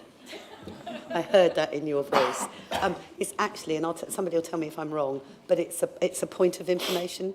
I'd like to make is because when I looked at the motion, and this was the original motion that was put forward, I realised that the vote in Parliament was tomorrow, and the letter was already prepared to go. It's sitting here in my inbox. It will go to our 2 local MPs as we speak. It will get drafted and sent off via email to them. Thank you. Right, we'll now move on to motion B. So, Councillor Wilkinson is going to propose this motion. Would you like to propose the motion? Councillor Wilkinson, thank you. I would. Thank you, Mayor. Well, I would be tempted to liken the voter ID proposals to using a sledgehammer to crack a nut. Others have. But in reality, when I thought about it, given the huge disparity between the size of the problem, the cost of the resolution, and indeed the risk, it seems to me more like me getting in a Boeing 747 to fly it to the end of my road to the new co-op to get a pint of milk. It really is totally ludicrous and out of scale. In terms of probabilities, you'd be more likely to encounter a lottery jackpot winner than somebody who's been convicted of voter fraud for impersonation, that is specifically. So we must ask ourselves, why is this top of this government's agenda for reforming politics? Does it make all of our votes count more equally? Does it address issues of equality of access to democracy? Does it make it easier for people to vote? To quote a well-known Conservative Prime Minister, and join in if you like, no, no, no. No, it does not. I would quote another well-known Conservative, the former leader of the Scottish Conservatives, Ruth Davidson, but I wouldn't wish to offend the people in this room and those watching at home on YouTube by repeating what she said to describe these proposals. But I urge you to look it all up later, and I commend her statement. She makes quite a ballsy comment. So it's clear that the cost of this initiative is entirely out of alignment with the scale of the problem, and it's happening at a time when we're in a cost of living crisis and the public sector, including the civil service and this local authority and those of our neighbours hosting elections next May, are struggling to find the bandwidth to deliver the very basic level of services and indeed the government's legislative agenda in general. But even if we take a generous view of the government's intentions and we accept that they're committed to delivering this proposal as a matter of some grand principle, we need to look a little deeper. Why is it, for example, that this proposal offers fewer options for younger people than it does for older people? And why is it that people from the lowest income groups, whether they are young or old or any other age, seem more at risk of losing their right to vote? Based on what I've told you in the last 300 words or so, anyone taking a critical view might think that this government was trying to prevent certain groups of people from voting, and perhaps because those certain groups of people might not like to vote for this government. And they might think that such a policy was being placed before not just the principles of good democracy and access to that democracy, but also before value for taxpayers' money and before the good delivery of public services. This proposal simply must be dropped before people are disenfranchised at the next elections, and those are due to take place in Cheltenham in 2024. Excuse me, I have a slightly sore throat. The pragmatist in me, of course, accepts that our 2 MPs might not agree. The difficulty with emails to Conservative MPs being ignored has been mentioned in the last debate. So I hope that even if they will not countenance a full U-turn, they will instead lobby within their party for an extension of the forms of identification that are acceptable at polling stations to minimise the number of people who might be disenfranchised. And even if they won't do that, I'm sure that this authority will, as it often does, as we've heard in the debates around No Child Left Behind and our previous motions and things that we do to address the cost of living crisis, I'm sure that we will step in to do all we possibly can to prevent disenfranchisement. But the idealist in me still hopes that this ill-thought-out proposal will be dropped. I, for one, cannot tolerate the thought of anyone in Cheltenham being denied a right so fundamental to the functioning of our democracy as the ability to place a cross on a ballot paper next to a candidate of choice. Our 2 Conservative MPs must act now to prevent that from happening to people living within our town, and I would urge everybody to vote for this motion. Thank you.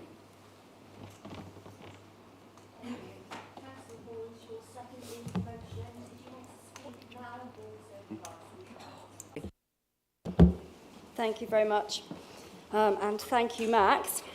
This may not seem like the most exciting motion to some of you, but if you dig a little deeper, you'll soon realise that the Elections Act 2022 could have a huge impact on the democratic process and have an impact on the ability to vote for a number of citizens who we were elected to represent here in Cheltenham. We sit in this chamber to represent all citizens of Cheltenham, and that is one of the reasons why I'm seconding this motion. This new law will prevent a number of Cheltenham citizens to vote, and that is quite simply not democratic. Protecting voter access to the ballot box is protecting our democracy. This move by the government has been described as legalising voter suppression. In short, the government have passed an act which will cost taxpayers millions, banning people who don't have ID from voting. The government believe the scheme will cost taxpayers up to 180 million in the first decade. Evidence from around the world shows us that forcing voters to bring photo ID to polling stations makes it harder for people to vote. The research also shows that the poorer you are, the more disadvantaged you are, the more it's less likely for you to have an ID. Furthermore, the list of acceptable forms of ID are predominantly held by older people. For example, you can vote with a 60-plus Oyster card or an older person's bus pass, but not an 18-plus Oyster card, a young person's rail card, or even a student ID card. Why is this? Why would the government make it harder for young people to vote? There is a very real concern that this will disenfranchise already disenfranchised younger people from voting.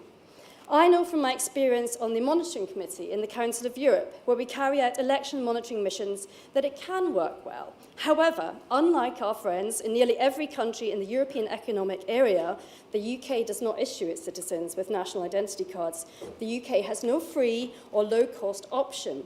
Therefore, this new requirement could lead to millions of legitimate voters being locked out of the polling stations and unable to vote. This new law has been described as an expensive distraction, a hefty price tag for an unnecessary policy, and by the former Brexit Secretary, David Davis, as an illiberal solution in pursuit of a non-existent problem. There will be an option for a free electoral identity document, but this will put pressure on our own council and our own local authorities to issue them, and these documents will be on a physical A4 format only, with no digital copy or no mobile phone app, which is tended to be used by younger people. In fact, in March last year, the Cabinet Office published a statement stating the UK is world renowned for running elections of the highest standards in which voters can have full confidence. So why has this new law been passed? One could see the purpose of this imposition on the democratic process if we had a huge problem with widespread voter impersonation. However, of the 595 alleged cases of electoral fraud investigated by the police in 2019, only 33 related to voter impersonation, and that accounts for 0.000057% of the 58 million votes cast in all elections that took place last year. There was only one conviction. The simple fact is that the need for mandatory voter ID introduces an unnecessary new complexity to the voting process, which will cause lengthy delays at polling stations, put unnecessary pressures on polling staff, and inflict additional costs onto local authorities, which we simply don't need at the moment, or any time. There are very real concerns that a number of election results can end up being challenged in the courts. Additionally, the full guidelines are not expected to be released until January, leaving a very tight schedule for voters who do not have the necessary ID to obtain it, for already understrained local councils to train staff and implement new processes. The Electoral Commission has even admitted that the tight timescale could affect people's ability to vote next May, and in briefing to the Electoral Commission last year stated there was a risk of confusion and valid voters being turned away. Instead of wasting unnecessary time on this law, the government could have instead looked at laws to protect elections being vulnerable to corporate donations, dark ads and disinformation. However, this law will remove the democratic right of a number of already marginalised citizens and will cost millions in putting up barriers to democracy. And it's for that reason I wholeheartedly second this motion and urge other members to do so too.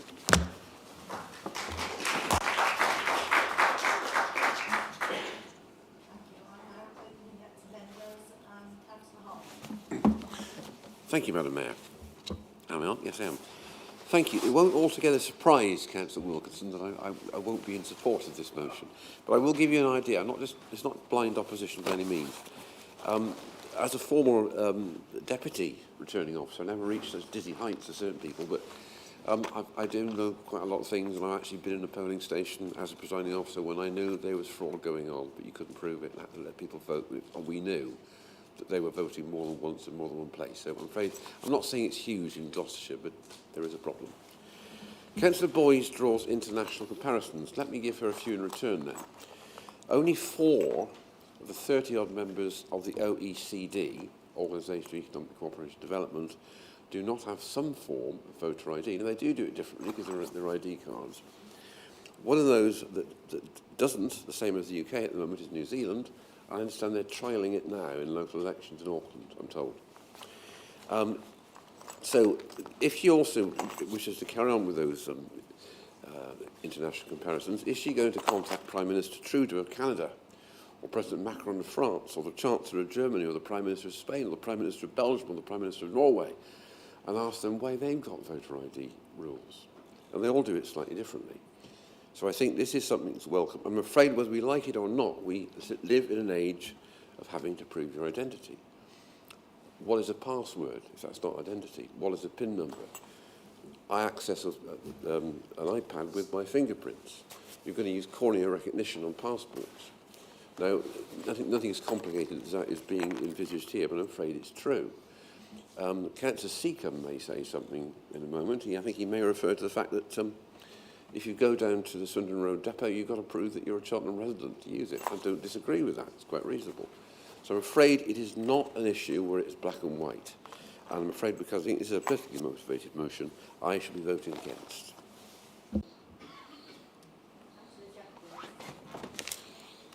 Thank you, Madam Mayor. Do you know, this is an absolutely disgusting piece of legislation. I'm going to lay it bare, to be fair. But it's fundamentally diluting our democracy. Young, old, rich, poor, we've all got one vote. Yeah? You're over the age of 18, you've got one vote. That's it. This legislation is bad legislation. By accidental design, I don't particularly care. It's bad because it fundamentally removes and puts barriers in the way of so many of our constituents. It's wrong. So if it's bad legislation by accident, in which case, get it back into Parliament, redo it, make it more acceptable. Or it's by design.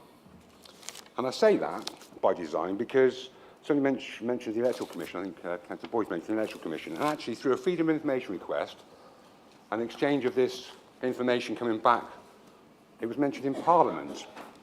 The warnings from the Electoral Commission to the relevant government minister. And the relevant government minister's response was, well, we'll just treat it like an experiment. We'll practice. The 2023 elections, according to this Conservative government, the minister at the time, is effectively, I'm just trying to find the right words, an opportunity to learn is what the phrase is quoted. An opportunity to learn? It's our bloody democracy they're messing with. An MP in Parliament said, grubby attempts by the Conservative government to rig our country's democracy in their favour. So it's either bad legislation or that's true. An article written 2 weeks ago by a political commentator. I'm happy to provide the link to the relevant person if you need to see that. Tory voter ID laws look like an attempt to rig elections, not improve them. What conclusion can we come to when young people have to jump through all kinds of hoops, yet old people don't? If you're poorer and less likely, as Councillor Wilkinson mentions, to be able to get that voter ID and put those barriers up, it's just so wrong on so many levels. I'm really pleased that the motion comes in 2 sections, actually, because Councillor Joy mentioned in her questions to myself that I answered. And we are very fortunate in Cheltenham. We don't have elections in 2023. So we have an opportunity to learn. So having something come back to this council about what's going to happen means we at least can try and improve the situation for our residents in what is an absolute nightmare of a situation for our democracy. I'm disgusted. I've been disgusted on quite a few topics in my time, but this one takes the biscuit. Really does. Robbing our democracy. Thank you, Madam Mayor. Councillor Hay.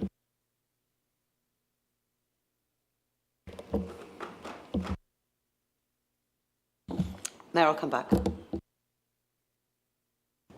In which case, Councillor Telford. Thank you, Madam Mayor. So, when I speak to people on the doorstep, as everyone in this room does, I hope, and when I speak to my friends, who some of which are younger than me, there is a clear sense of disenfranchisement amongst everyone, to be honest. This is particularly apparent amongst younger people, people who are struggling to get by as well. No doubt exacerbated by the government scandals, the pandemic, the cost of living crisis, all of these things that just eat away at people and make them think their vote doesn't count or doesn't matter. We should be finding ways to help alleviate that disenfranchisement, ways to engage with as many people as possible and ensure that everyone takes part in the democratic process. Instead, we have the elections bill and voter ID proposals that are currently extremely costly, both financially and morally, putting up extra barriers to democracy instead of bringing them down. I was genuinely amazed to see the list of accepted IDs. Older person's bus pass and Oyster 60 plus, accepted. Young person's rail card and student ID, not accepted. Is that reasonable or fair to younger people at all? Does that encourage them to vote? Not in my opinion. We have no free IDs available currently in England, as mentioned. Even a provisional driving licence costs money, and is particularly unhelpful to those who can't physically drive, have chosen not to for financial reasons or climate reasons. Is that reasonable, fair to those people? No. Many people without ID want to have a cost of entry to democracy. That is ludicrous. People deserve to be heard, deserve to have the ability to vote as easily as possible, instead of something that, to a lot of people, feels like voter suppression and something out of a US Republican playbook. So I'm happy to support this motion to call for the voter ID requirement to be scrapped, or at a bare minimum, extend the range of ID accepted and ensure people from all demographics have the ability to vote. Thank you.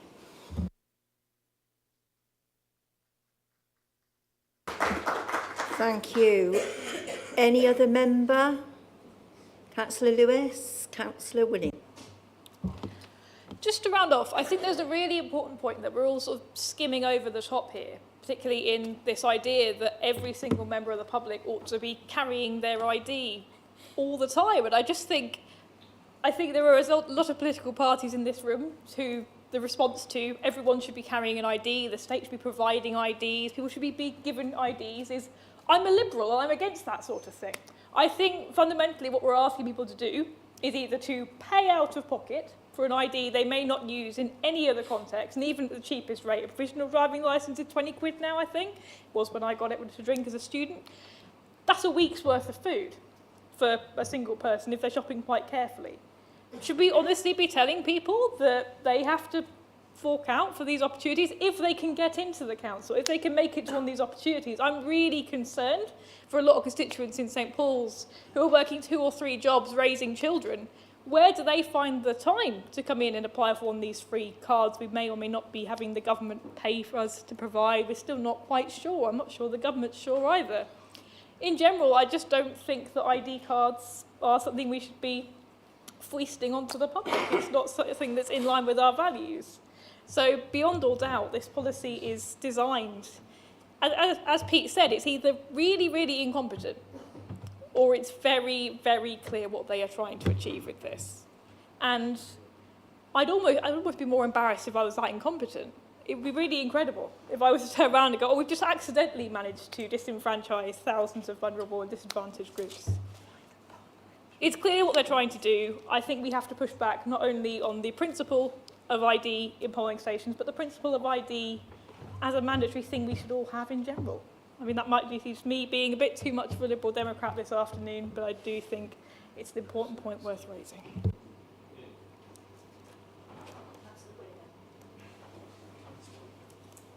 Thank you, Madam Mayor.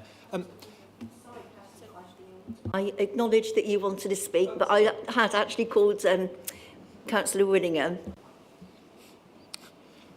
Thank you, Madam Mayor. Again, I can't support this for many of the same reasons. The need to carry ID, we go down the route of where next? Walking down the street, your papers, please. That's not our society. the checks and balances that we actually already have in the polling stations. As someone that's been a candidate in a number of elections, you can go to the polling station before it opens, or one of your agents can, and you can see that the ballot box is empty before it is sealed. You can have representatives sat in the polling station without wearing any party political affiliation, doing the same job to challenge if there is personation. You can be there after polling has closed and watch the ballot box be sealed so that there is no allegation of vote stuffing. The box is sealed with a tamper-evident seal. All of the paperwork goes back to where it's counted. You can then watch it being counted. It's verified first. The whole process has huge amounts of scrutiny, and it's been developed over a long time to make it secure. So there isn't a need for this unless you want to disenfranchise people, unless you want to engage in voter suppression. And as my colleagues have said, this looks right out of the Republican playbook from the US. Who is going to miss out? It will be those who are less affluent, those who are on the, not necessarily even the margins of society, but those who Conservatives, government, think will not vote for them. And the question then is, what next? Are we going to go down the US route of having people who've lost the election in a fair ballot saying, I'm not going to concede, I didn't lose this, I'm going to challenge it in court and keep going?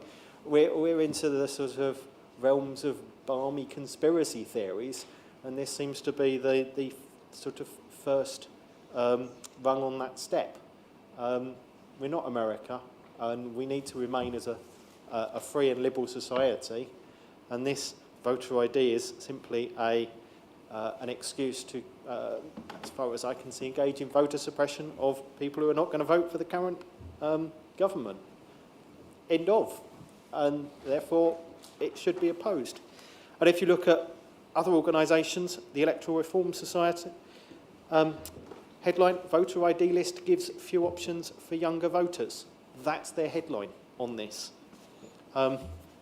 So I will be supporting this motion because, quite frankly, I want us to keep the status quo of the society we have. Thank you. Members, I'm quite conscious of the time. I've got 3 members wishing to speak. So, Councillor Flynn, then Councillor Fifield, and then Councillor Pinniger. If there's no more after Councillor Pinniger, then we will go to the votes. Councillor Flynn. Thank you. I'm opposed to anything that puts up barriers to political engagement without very good reason. So we'll support this. I think, the plans that are due to come in will see turnout in wards such as mine that already has just around 24% fall further. And there's a level at which the democratic mandate of an elected person is questionable when so few people are involved in the democratic process. I would have liked the second part of the resolution to be more powerful, more robust, but I'm happy to vote for it as it is. Thank you. Councillor Fifield. Thank you, Madam Mayor. I just wanted to make some quick points. Now, I know there's there's lots of categories of arguments going on here. On the wider ID point, I am a dual national of a European country, and I hold an ID card. I do understand the kind of complaints about the relationship between the citizen and the state, but I can assure you that when I go around Europe, I don't get approached by officials asking for ID cards at all. It is a very infrequent occasion, and in fact, it improves the processing in terms of access to healthcare, for example. The ID card is actually as much an enabler as something as a record that you have to keep on you. So I think the debate is much more nuanced than suddenly you're going to start to see MI5 sort of chasing you down for not having an ID card. And I do find it funny that a lot of the time that these debates come about, that people immediately jump to comparisons with America. And they don't go and compare it to, say, Italy, where they have the exact same laws, or Austria, where they have the exact same laws. These matters are not these are not a matter of debate. Those measures are accepted. There is no proof that they have disenfranchised young people or deterred them from voting. And the other issue as well is to mention that these rules already do exist in a part of the United Kingdom. They already are being used in Northern Ireland. Now, I do think that there are some issues that we need to consolidate our electoral rules. As one nation state, I think we should have a consistent election rules. But I do think that, nobody would have probably noticed at all any debate in Northern Ireland or picked up on this debate at all in Northern Ireland. It is not an issue there, and I suspect it very much wouldn't be an issue here. And while there may be some issues with the parliamentary legislation, and we'll allow our MPs to debate that, on the premises of what this motion seems to be talking about, I just fundamentally can't agree with a lot of the general points that people have made, and I therefore will not be supporting it. Thank you. Councillor Pinniger. It seems that when I feel more passionate about something, I'm less likely to speak. So I've had to force myself to speak on this because it's actually part of a general shift to the right in our society. So we're suppressing voters, we're limiting strikes, and we're restricting protests now. This is all coming out of the Conservative government. And actually, you know, the clue is that the old people will be able to use ID they've already got, and the young people will then have to apply or pay for some additional ID. It's all very, very obvious. It's, I don't know, these bills have been rushed through by people who are probably not very qualified for their jobs as ministers, and I just need to register my disappointment with this and say that it's a good motion and I will be voting for it. And that's it. Thank you. Thank you. I can't see anybody else. Oh, Councillor Wheeler. Oh.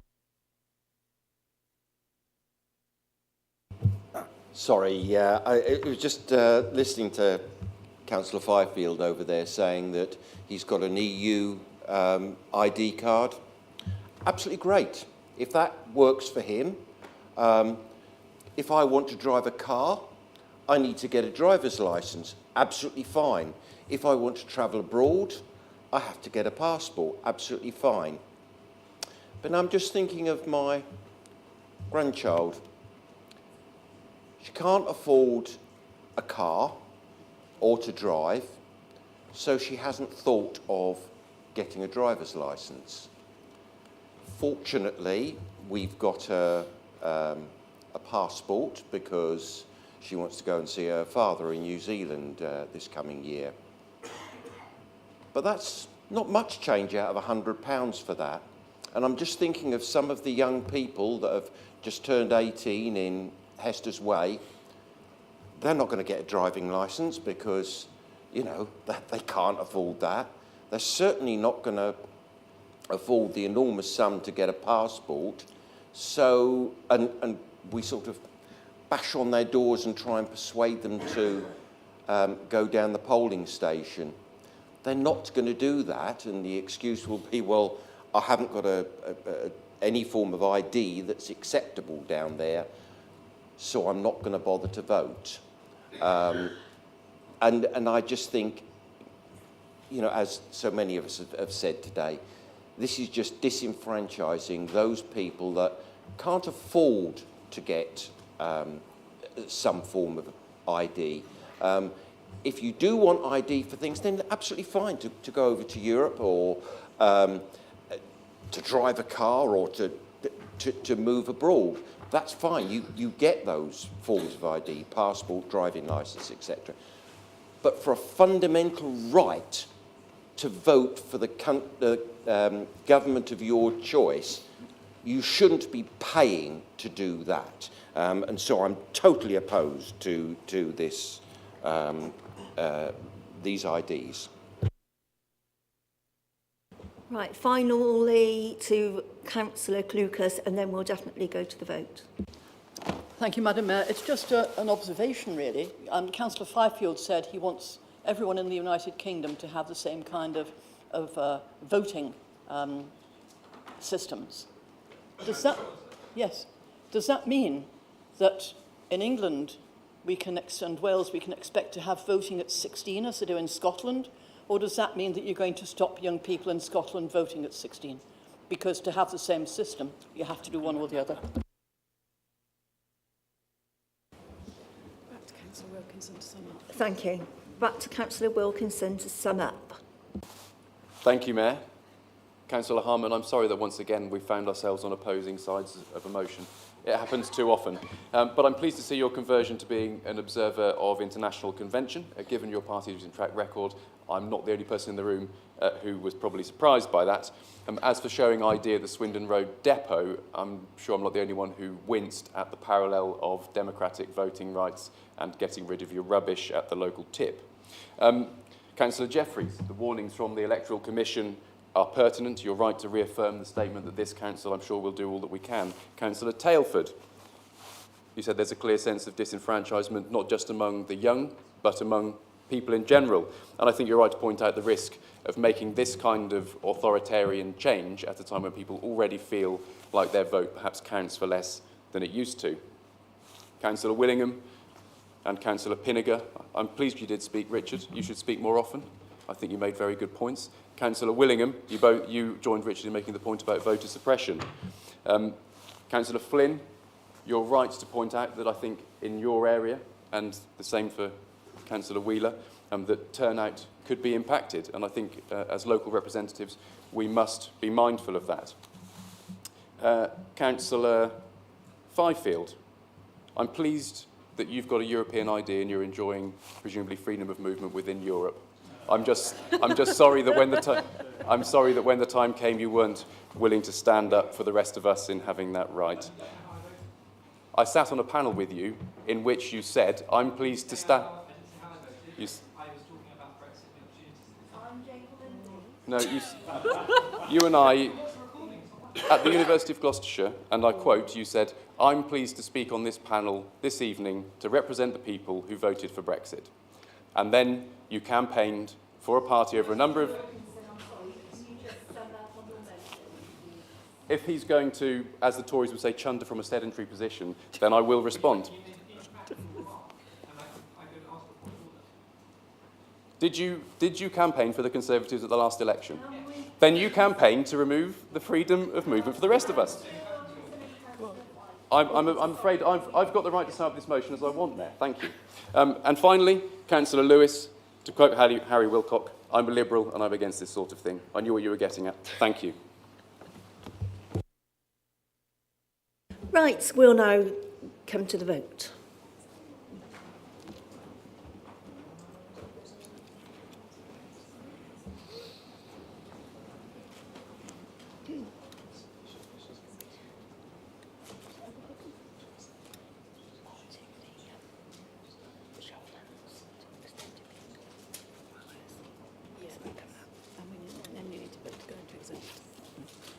You can do by show of hands as well. 31, 4 against, 1 abstention. That is carried. 31 for, 4 against, and 1 abstention. Before we move on to agenda item 15, I'm really conscious of the time and we're coming up to that 4-hour rule.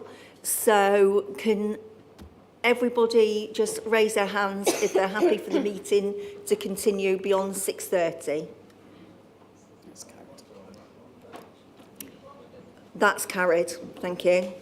Agenda item 15, I have nothing urgent that requires a decision. And we now go into agenda item 16, which is an item of exempt information that, in accordance with section 100A(4) of the Local Government Act 1972, the public be excluded from the meeting for the remaining agenda items, and it is likely that, in view of the nature of business to be transacted or the nature of the proceedings, if members of the public are present, there will be disclosed to them exempt information as defined in paragraph 3, part 1, Schedule 12A, Local Government Act 1972, namely paragraph 3, information relating to a financial or business affairs of any particular person, including the authority holding that information. So can you please show if you're in agreement with that? That's carried. And that's carried. Thank you.